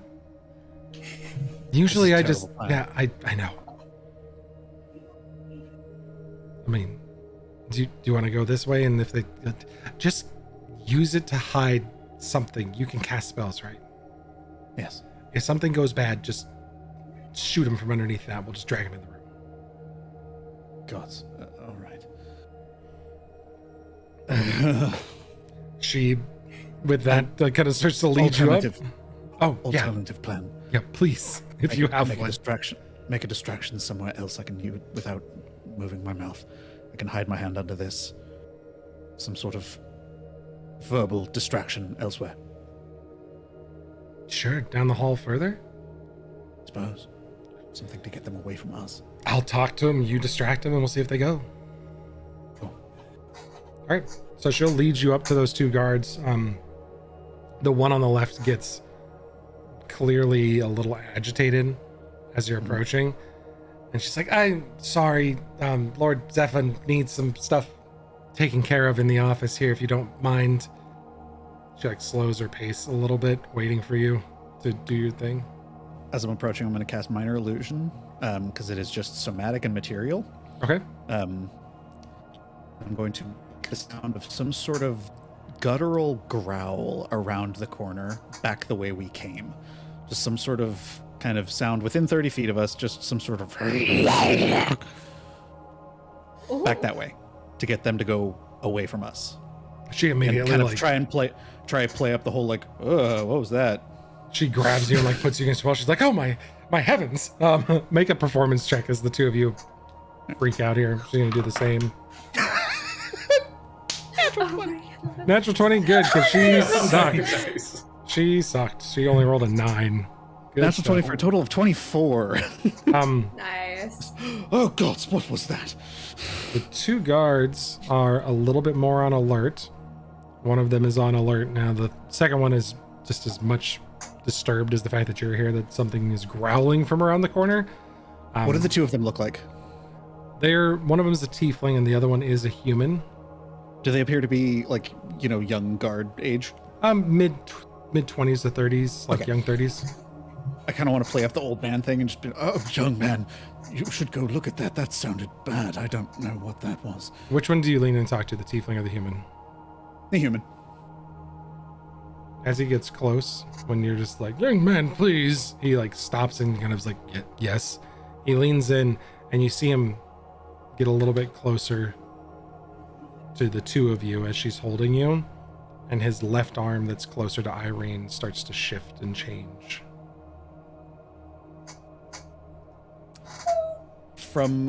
So holding this kind of tapestry thing, I'm going to, with my other hand, reach in kind of as I'm leaning in, pull out my guitar and stab him. Okay. She does the exact same thing as soon as he shifts. Make an attack. Cool. And you get advantage because it's surprise. Oh, thank God. Okay. What is that? That's a 19 to hit.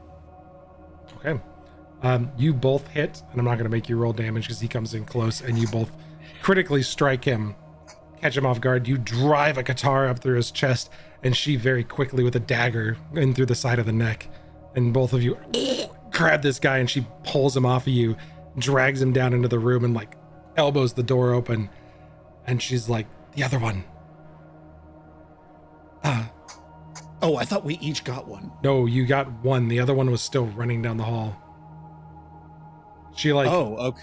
Fuck. throws the body and pulls out a throwing dagger and just whoosh, after this guy.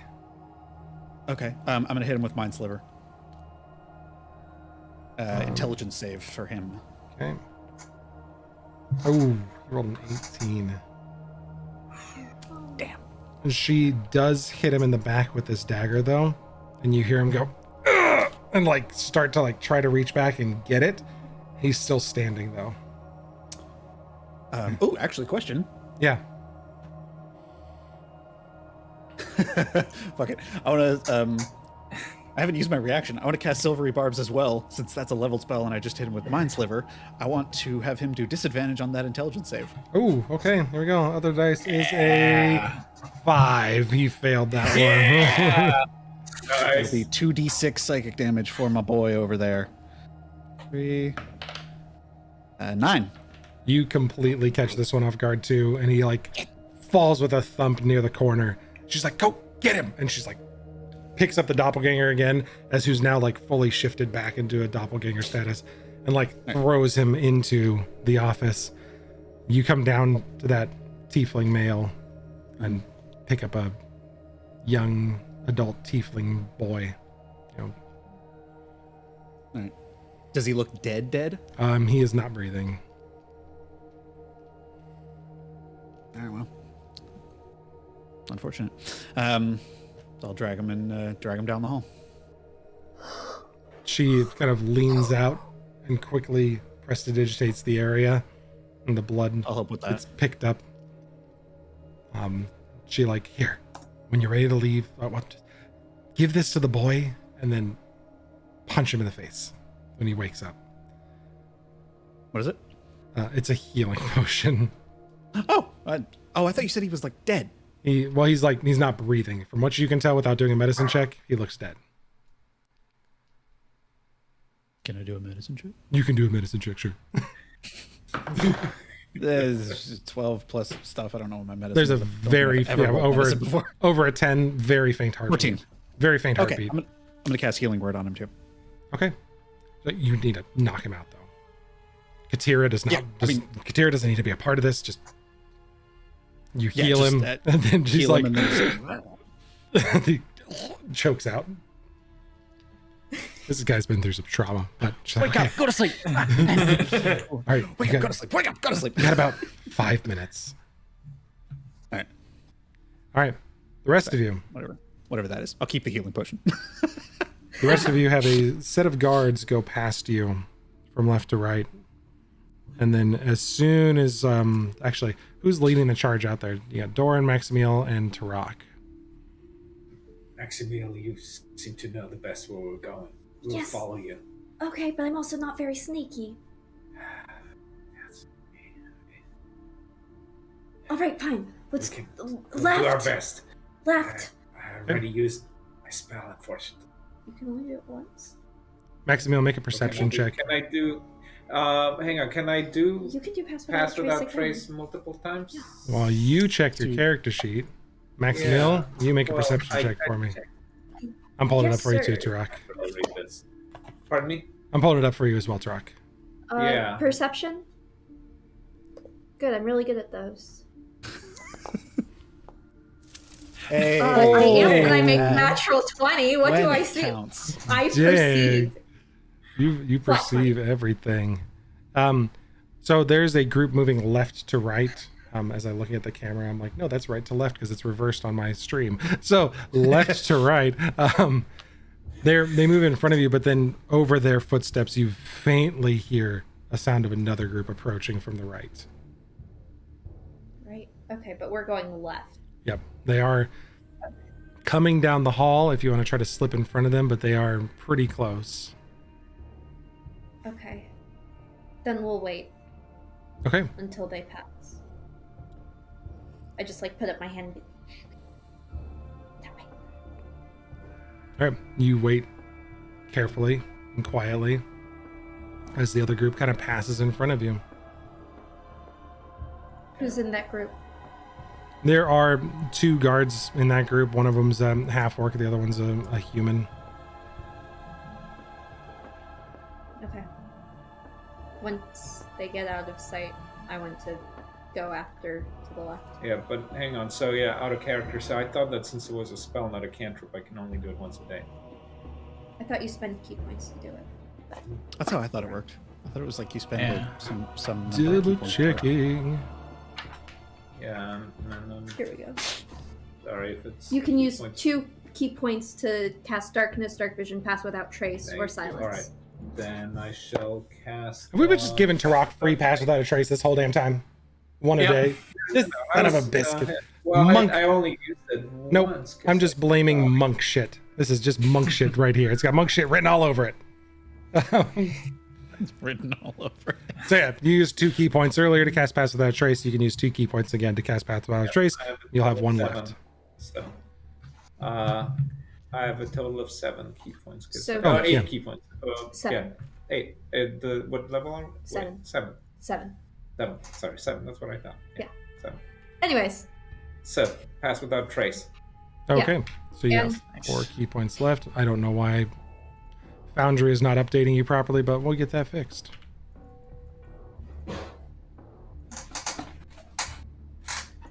Okay, got it. You're down to 4 key points. Yeah, you should be able to track that on your attributes screen. But I am the group of 3. the group of you. If it was 2 per cast, and then did you use 1 for something else? No, You but should be 7 minus 4. Oh, I thought you said you were at 8. Okay, so Yeah, 7. the 2 guards go past in front of you guys in the hallway. You guys wait, and you slip out behind them. With Pass Without a Trace, I'm not going to make you guys roll stealth check. They are only at a 2 on their alert level, and they're just kind of moving down the hallway slowly. And you guys duck off to the right, where the hall seems empty in front of you. You can hear the bustle of a party and people talking further to the left. Maximil, you grew up here, so you know that it's standard procedure that if there's some event going on, pretty much everyone's pulled around in terms of guards around the area where the thing is happening. The room or the hall curves a little bit to the left to where you could peek at the dining room, or you can continue on down the hall to the right. It's your choice.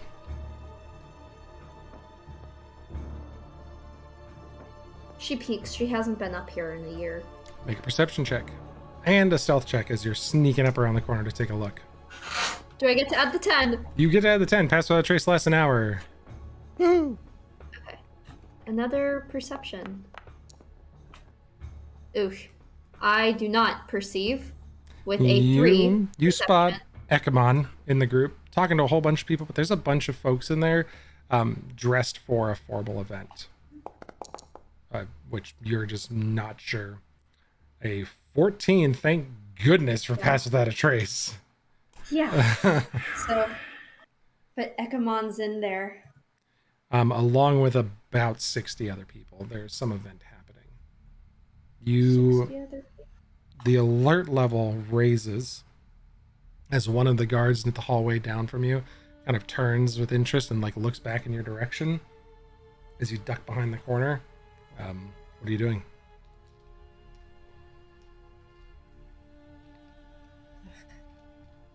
Maximil, come on, where is the vault? It's this way. I move on. All right. But I don't feel good about it. You head back Follow next meal. down the hall towards the vault, and you find yourself back at the vault door where you expect to be, and it is closed. Like locked? It is closed and locked, yes.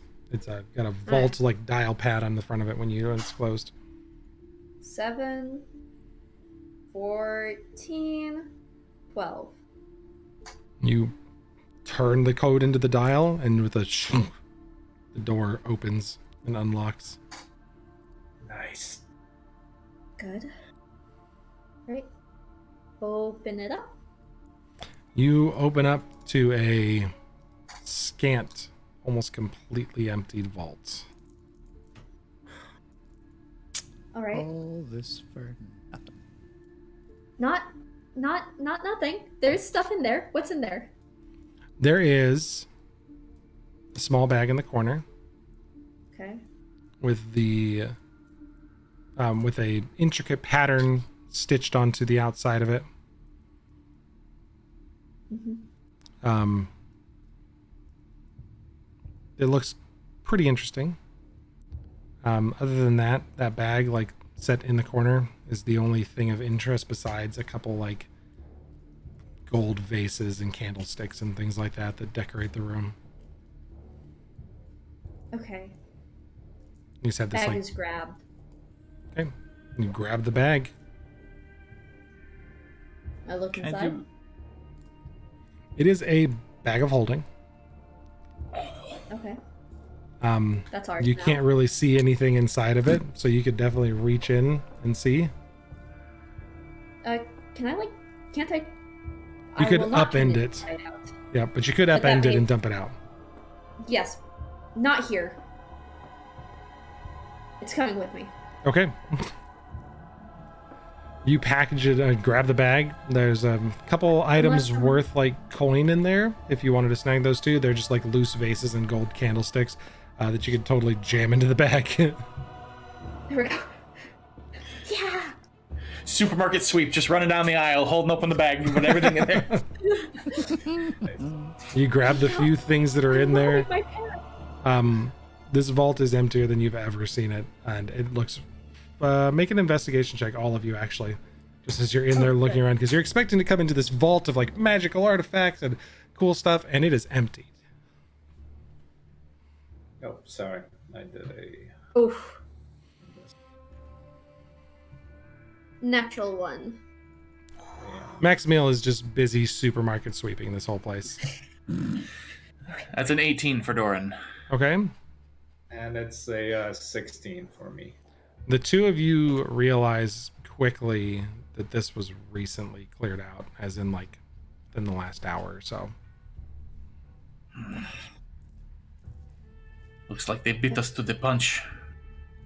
But that means that the stuff may still be around. If you say that it was recently done, which I just heard you say, because I didn't figure that out. We wouldn't know where they took it. There could be any number of rooms in this mansion.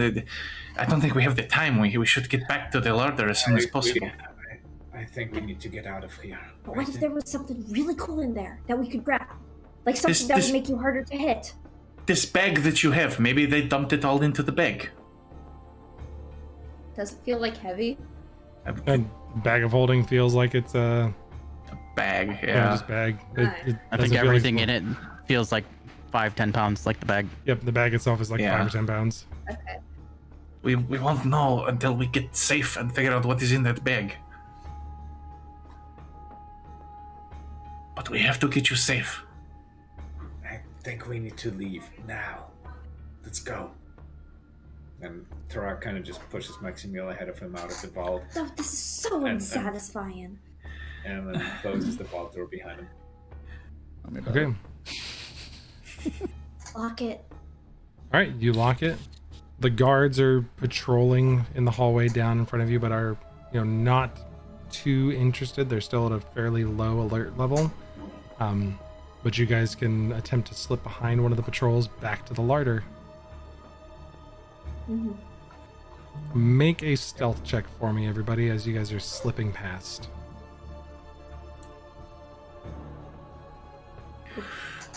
Oh, Oof. Is that minus me since I'm still with? Yeah, not you. Eight- Sorry. Eight- Sorry, Soren. 18 for Tarak. 18 15 Zora. for Doran. Okay. Oh, I'm sorry. We still have pass without Yeah. trace. You so still have it's passed Yeah. that trace.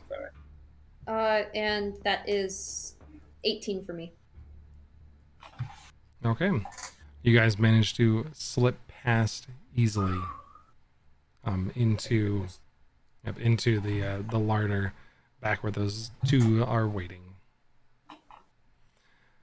Soren, you are in an office with a very ornate looking but undecorated marble desk. There's a writing pad, a few plants in here, the bookcases behind it. looks quasi tossed a little bit already, like someone's been through. All right. here. Tech magic. Okay. You don't detect any magic on any of the Oh, that's really cool. bookcases. What happened? The effect just. Oh, it went out very around your character. Yeah. Yeah, it was very cool. On actual maps, it would have been fun. Side note: there was a puzzle in Hashmanet and that had the detect magic associated with it, and runes would have showed up around the room, and then the puzzle pieces you would have been able to like lead to the rune. Cool. So that was the only thing that I was super sad we didn't get to. I was like, that was a really cool puzzle. So it's definitely showing up later. Yeah, when we're level 40, whatever, we'll go back. We'll come back and get it. So you don't detect any magic from like the walls or the bookcase or anything. You do sense a little bit coming from one of the drawers. Okay. Specifically the lower left drawer. Okay. There is an illusion spell on that drawer. Interesting. I'm going to try and check and see if it is trapped. Okay, make an investigation check, please. That is 7 plus 4, 11. Ugh. You can't tell with that. Like you have a hard time finding any mechanisms or anything. It looks just like a regular drawer. It's hard to really tell. Okay. And I don't see anything else pinging off anywhere in the room. No, There's just that specific 30 spot. It seems like some of the other drawers have been tossed and things have been removed. Okay. Carefully try and open it. All right, you slide the drawer open, and it looks like a file drawer with some things inside of it. But you can tell that there is an illusion with your detect magic on directly over that area. Okay. Can I try and I don't know, interact with it, like if it looks like a false bottom or something like that? Yeah. That's what I'm assuming. Yep. You manage to, knowing that the magic is there and where it's at, feel around, and your hand kind of disturbs the magic a bit in a way that you can manipulate it to get past this illusion or illusory barricade that's keeping you from the false compartment. Okay. So you, with the ability to see it, you can utilize basically just like a cantrip to kind of maneuver your way into it. And you find this packet of books and notes, just like a loose bundle of papers in a folder. Okay. And then a small book inside of it. Quick glance. What is there any sort of notation of what the subject matter is? Any symbols, anything like that? There's a couple interesting things. Make an investigation check because you're trying to skim through and find some interesting things. That's not bad. 15. You find some notes about the Ebon Hand specifically, something around the city of Retchik, which is. Do I know where that is? Yeah, it's one of the other Ashahoyan walking cities. Okay. So it's just one of the other cities. You've probably heard of Retchik because it's really not a nice place. And that's what you know about it. Retchik is like, if the city of Retchik came by and that was the only place to go to, wait for the next city, even if it's 2 weeks. Wait for the next. Yeah. Got it. The interesting thing you find, flipping through, you find stuff about Retchik, and there's notes scribbled in the margins about the Ebon Hand, and it's in ink, specifically in blue ink. You don't know the handwriting, but there is something interesting in some of the notes that you're reading through.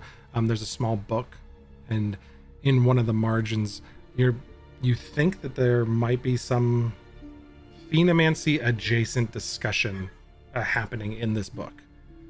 So it's not specifically talking about it, but there's a name in the book that's Alucard Wright. That's Wrighd. Yeah.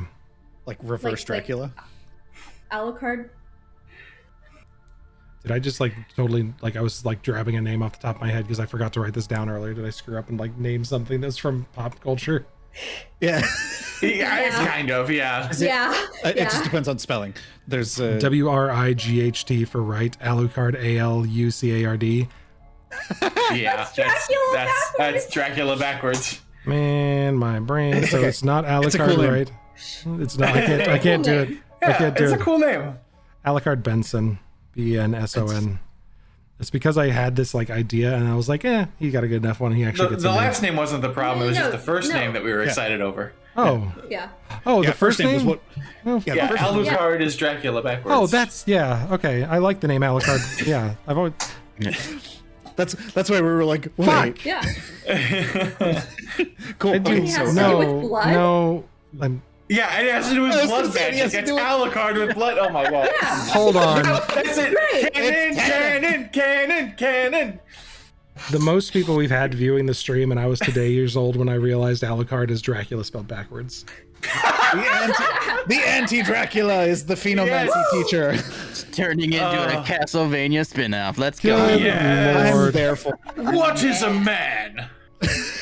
miserable. I was child. like, I thought I screwed up and was like, Dracula's real name was right Alucard. I'm like, that doesn't sound correct to me at all, but No. wow, Ben is an idiot. Okay. I There's love it. Okay, so strokes of, Alucard Wright is one of the Alucard strokes of Wright, yep. idiocy in my DMing, I guess.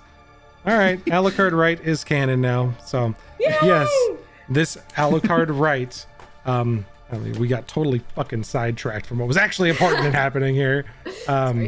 It's okay. So there is a clearly different like note there that's written in charcoal. It's not even a note. Oh. It's written in charcoal, kind of ash colored. And it's just Alucard Wright is circled. And there's a signature on the side, a set of initials in that same charcoal. And I'm going to drop it into the lore and information chat for you guys. And then I'll also put a copy of it up on stream. Interesting. Have I? So crude. Have I seen anything like this before? You never have. Okay. So I guess all of it. Just quick glance over. Definitely interested in the phenomancy stuff and the fact that it was taken. Like they took the time to hide it. Just stuff it in my bag. Where's the girl? Well, I blanked She's on her outside. name. She's outside the door. Irene's outside the door covering it for you. Okay, cool. She's still covering. Final check around the room. See if there's anything else that I missed. Make an investigation check. The disadvantage is you're kind of like doing a quick once over to make sure you didn't miss anything. All right. Oop, that one went off the rails. Okay, that's still actually pretty decent. 19 and a 15 on the die, so total of investigation 19. Okay. There's nothing really otherwise in this room that looks super interesting to you, except for a small, like leather-bound journal that's in one of the upper drawers of the desk. That appears to be a personal journal. Definitely take that. I'm sharing to the stream now that artwork, that those initials that showed up in the margins. So yeah, definitely take his journal. Try to give that to Max later. This is a weird question. Does it look like he has a wardrobe that is, undisturbed? not in this room. Damn. All right. Yeah, there's a coat rack on the side and like an umbrella holder, but nothing in this room. Apparently. Hey, We both look. occasionally people like to make it rain out on the veranda so you guys can enjoy some rain in the desert. Oh, that's nice. You have wizards that cast spells for you guys and your royal family, so you get fresh rain. Fresh rain. Working class It's not wizards are a organic. thing in this city, in this world. So, It's not organic rain though, so Create water. wow. Yeah, it's arcane Wow. water. Okay, calm down. I only enjoy organic rain. Anyways, Free reign. Anyway, sorry, I'm getting way Free. off track. Yeah, grab the journal, stuff that in the bag too, and then quietly make my way out and just let her know that we're good to go. Non-GMO. Cover my tracks, close drawers as I'm going, and make it look like I wasn't here. Okay. Irene's waiting outside for you. A couple guards had like gone by that were nonchalant as you like peek through the door, and she's just kind of like, "Yep, good to see you." She leans back in. Soren, are you ready? Oh, can we go? Right here. Yes. Okay. The two of you slip back pretty effortlessly. She's been timing the guard. She's just like, wait. As you get to a corner, a couple guards go by, and you guys kind of fall in line right behind them, sneaking along. Make a stealth check as you're sneaking behind those last guards for me. Stealth. Nice. 19 on the die. That's a total of a lot. Good, because she failed miserably, so the two of you together make it happen. That's a 28. You guys are fine. You slip back into the larder, and as you come through, Maximiel... that's a 30. Wow. Maximiel, Tarak, and Doran, you see Soren and Irene come through. Do we see Soren? Yeah. I just poof, appear behind you. Hello. The door closes and the two of them stand up, and Irene like holds up her necklace, and she like holds it out towards you guys, expecting you guys to. I touch everyone. Yep. Everybody kind of passes through both necklaces, and she's like, "Okay." I kind of like tap hers on the way past her. Max, I have a gift for you. I suppose for us, but yes, I'll pull out the journal. There's more, but I think that was his. Thank you. Yes. We need to move. With that, you guys quickly and easily retreat back through the larder. The two unconscious young individuals working in the kitchen passed out inside the actual larder. You get back underneath the trap door with the barrel kind of positioned on top. Are they still passed out? They are still unconscious. You guys knocked them the fudge out. Tarak is going to untie them before we leave. Okay. And Max is going to take the symbol and touch both of them with it. Both of them are as they appear. Neither one are doppelgangers. I am so sorry. And Tarak is going to slip a gold coin each in the purse. In the pocket. Okay. Nice. Whole year's wages for these guys. They're going to be excited when they wake up. They get to retire. So, you guys make it back underneath the underbelly and the secret passage between the larder of Bella Maison and the safe room of the Sand Witch. You guys appear back inside that safe room, still locked up. You can hear Misu working in the kitchen above as Irene kind of turns around and, I hope everything was worth it. Did you get anything worthwhile? I got some things, yes. Backpack. All right, watch out. And I flip it inside out in like a corner of the room. Doesn't that get everything out of it? Yeah. Yep, it does. Yeah. Okay. There's Okay. nothing in there, huh? It explodes. There are 2 gold candlesticks and a gold vase, which kind of clang out. Those are interesting. There are a set of wrist wraps, kind of look like bracers. There is looks like a pack of cards, a water bottle, kind of like a decanter, and there's also, I had one other thing I needed to pull in. That may be it. Hot second. Please be a deck of illusions. Please be a deck of illusions. Please be a deck of illusions. Nope, that's it. Those 3 items. Do you mind if Just say I it's borrow not your necklace quite real what quick? I we want to were go and hoping for. check with Misu upstairs. Oh, yeah, sure. I'll take the necklace real quick. Just go upstairs real quick, like pass by him casually with it close enough to him where it would reveal him just in case. And just do a quick like lap around the upper floor, see if anybody is... Everything okay, Mr. Soren? Yes, everything's fine, just stretching my legs. Sure. Okay. Can I get you guys some sandwiches and something to drink now, maybe? Make it up to you. I feel bad. I'll just look at him for like an extra couple seconds too long. Sure. Okay, that sounds great. I'll be right down. Yeah. He's fine. Nothing changes on his body as you like wave the amulet over him. He's definitely not a doppelganger. Okay. I want to do it like as stealthily as possible though, like make my way around Sure. through the tavern, see if anybody else. Make a sleight of hand check. Okay. Because you're trying to do this nonchalantly. Have anything in that? I do. That is a 16. Now, before you go through the entire tavern, I will tell you, as soon as the amulet took effect on the one that you killed, he was aware he was changing. This is a physical thing for them. Oh, yeah. So he is aware that yeah. something is wrong. Okay. You make your way through the entirety of the tavern and kind of pass by all the individuals as people are getting uncomfortable with you getting close. There's a few groups like sitting down eating food. You kind of walk past their tables really close, and they're like covering their food up and like bringing it closer to themselves. Kind of, what the fuck is that guy doing? Nobody in the actual tavern itself. As you're going up by the front desk, there's somebody checking in, and you pass close by them. Looks like a female half-elf, and she gets uncomfortable as you get close, and like one of her arms shimmers and kind of starts to change as you get close, and she steps away from you and like shakes it off and is like, yeah, the room for the night, please. And is he staying here? Towards the attendant's like looking at you and is like, is it Misu or is it? No, it's one of the other people that had like checked you in the day before. I don't think so, Mr. Soren. Your room was given out, yeah? Staring directly at the quote half elf, I hold up the amulet to the attendant. No quarter for this one, if you don't mind. What is that? They're not gonna know.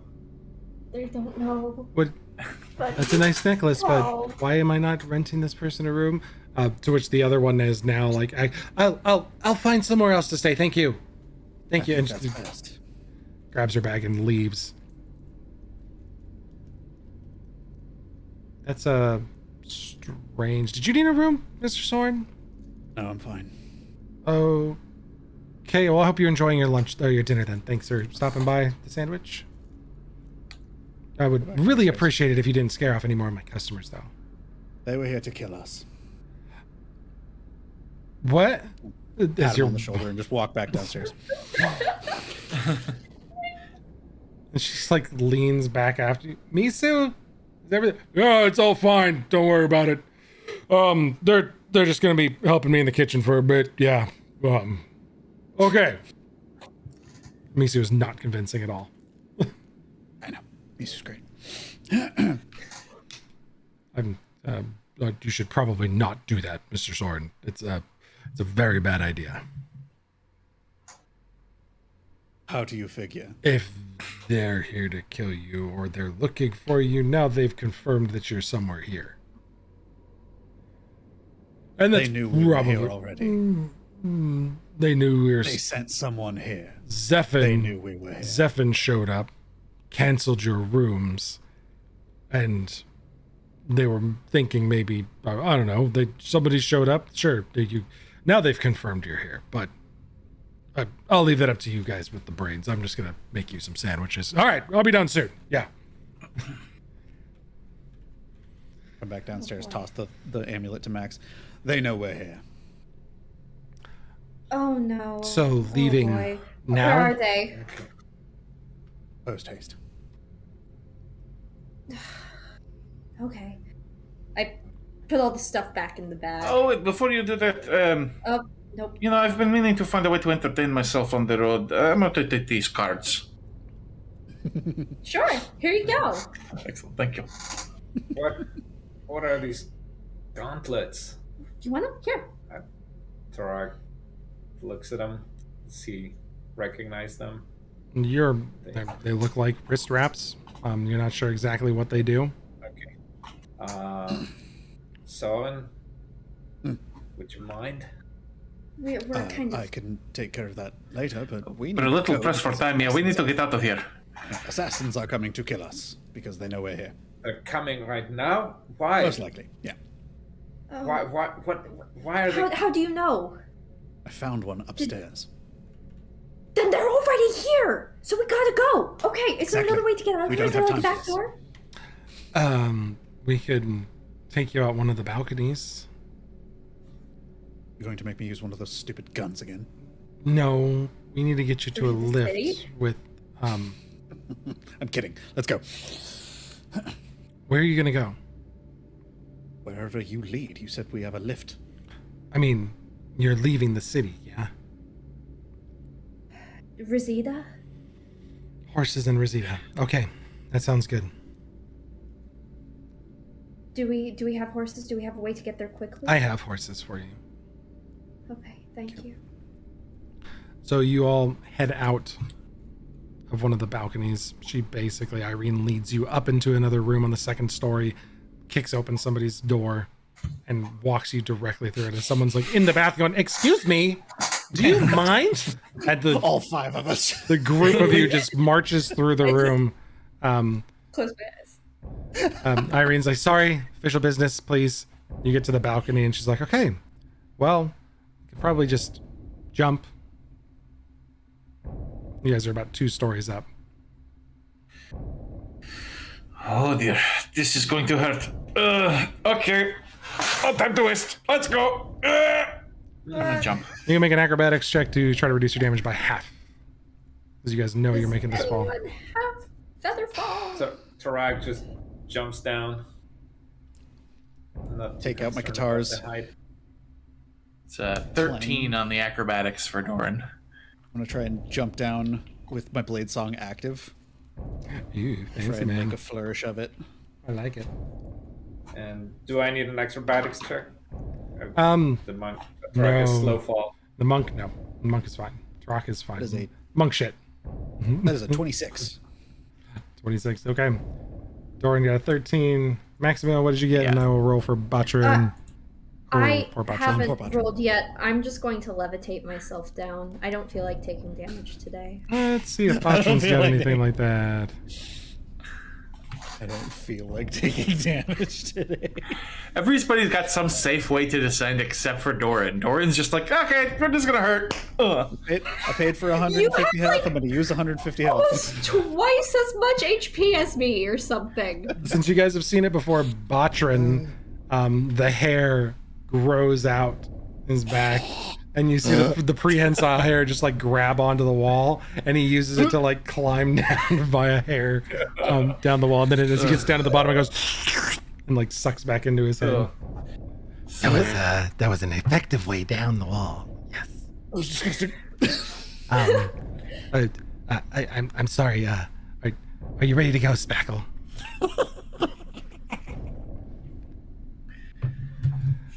We're As good. we're quickly walking away, I just want to like slide up next to him. Why does it go slurp when it goes back inside you? It's just the sound it makes. I'm not sure. The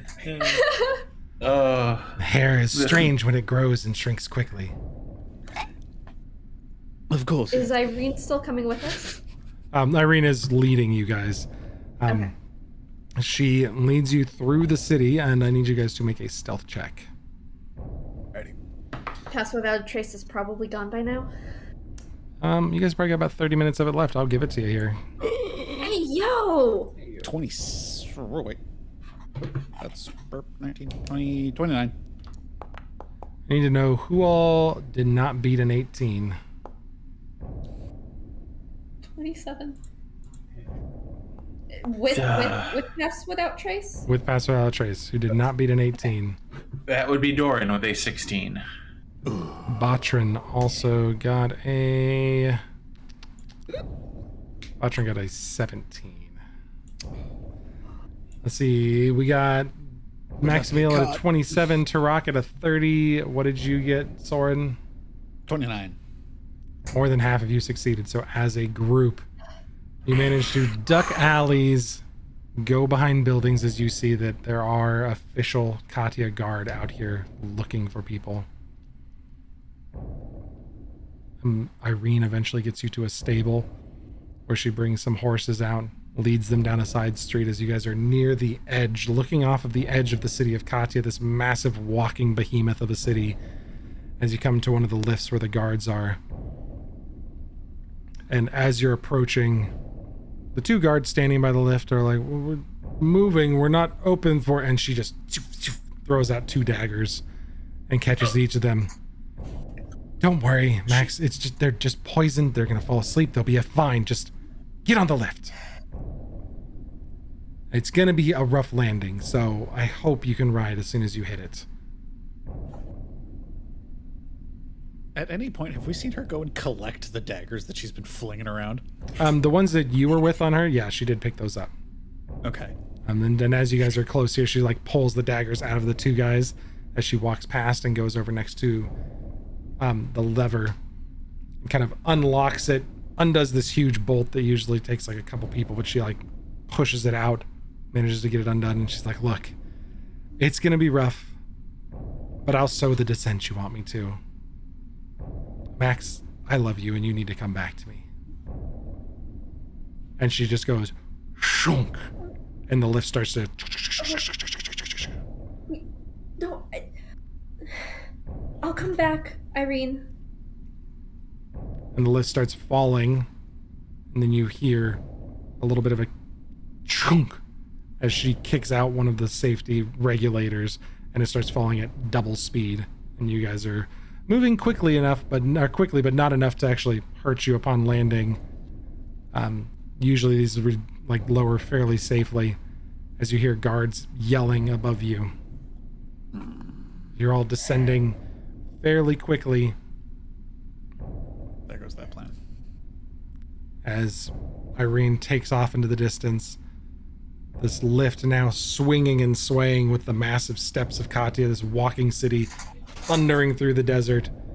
And about 40 feet off the ground, the lift stops. What do you guys do? Why is it stopped? Are we able to tell? You look above and you can see torches and people leaning over the side looking down. Do they? How far- Does it seem like they can see us? You're not sure if they can, but judging by the two arrows that go and thump into the lift next to you, they can't see you too well. We need to run. Can... How far away are they? How far up are they? They are about 250 feet above you. They're up in the city. Okay. There goes that. Okay. So, if Tarak casts darkness above us, will they be able to see through it? Between us and them? We lost your picture, Dad. Oh yeah, he needs to reconnect. We totally lost him there. I was like, he's still talking. Wait, they're sitting next to each other. Yeah, if you cast darkness, I mean, it's going to obscure your area in darkness. Can you guys hear? Yeah, we can hear you. It's fine. But we can't see you. Like, you're not... Yeah, I don't know why. Tech. It's a magical thing every week when we get to play D&D across the country, and then tech screws us. But you can tell, if you want to tell Tarak, yes, Pass Without a Trace makes it so we can... darkness. Darkness is going to obscure his area. But you can hear me, right? So yeah, we can hear you. Yeah. So if Tarak casts darkness above us, between us and where the people are shooting arrows, can they see through that? Nope. They cannot. Yeah. Okay. So do you? Yeah. Okay. He does. Boom. There we go. No, it's me fixing the cams. It's you fixing the cams. Thanks. Everybody's kind of shifted weird. I'm on Zach now. Yeah, he makes it dark, so the arrows are firing blind, but your guys' horses are kind of then clipping at the edge of it. What are you doing? Kicking off, heading off into the desert. Yeah, but we're 40 feet up. We're 40 feet up. We're still 40 feet from the ground. Anyone have Featherfall? No. Shit. You can definitely try to encourage them off of the edge if you want to. What? Break their legs. Okay. Could I see if I can convince the folks up there to let us go? You can make a persuasion check. What are you trying to tell them? You don't have to give me an exact message. You can give me a gist of what you're trying to say. Okay. I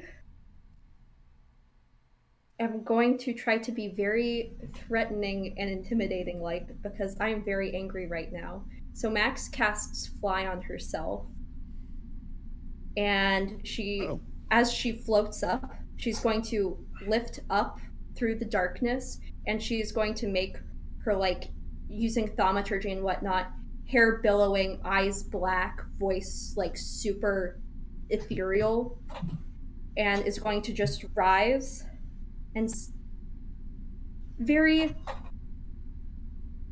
pressingly tell them to let us all the way down. Josh, can you kill your stream for me really quick there too? Yeah, make a persuasion check with advantage because that's pretty awesome. Or intimidation, your choice. Or intimidation. Okay, your choice. With advantage because that was good. I like it. Thank you. Intimidation with advantage. Come on. Give me something. Oh, that sucks. Okay, 15. So there's a group of guards, and as you start flying up, the majority of them are visibly shaken at your massively intimidating presence. Batrin, I think, has something to help. Okay. Just send up Spackle. Does he make your hair? Nope. Oh. That's himself. He can't do that to anybody else. But oh, thank God. No, it was the false authority he had used before. I was gonna have him. Oh yeah. He can only use it on other people. However, you get up there and everybody's visibly shaken, and one of them's like,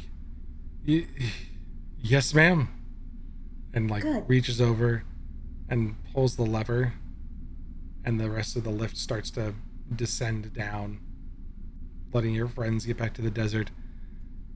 And as you start to like go down, one of them looks back to you and goes, I thought Princess Maxima was having her coronation. And that's where we're gonna end the session tonight. Oh. Good thing we fucking ran. Oh, thanks everybody for a thing we ran. good thing you ran. Woo! So thanks everybody for a fun session. I guess, do you guys want to, as you're writing over there, are we identifying what we got for today? Like, you guys casting identify during the trip over there? Yes. Because you've got about a half day's ride over to Rosita. Can I identify ritually while on a horse? You can take a breather, and I'll give you guys the ritual identify so you can hand this off. But your decanter is a decanter of endless water, one of the most prized possessions in Rosita, or in Ashahoya, in this massive desert. As called by Nate, a deck of illusions with 11 cards in it. Ooh. Nice. That's cool. And the bracers are bracers of defense, +2 AC if you're not wearing armor or using a shield. Monk stuff. Monk stuff.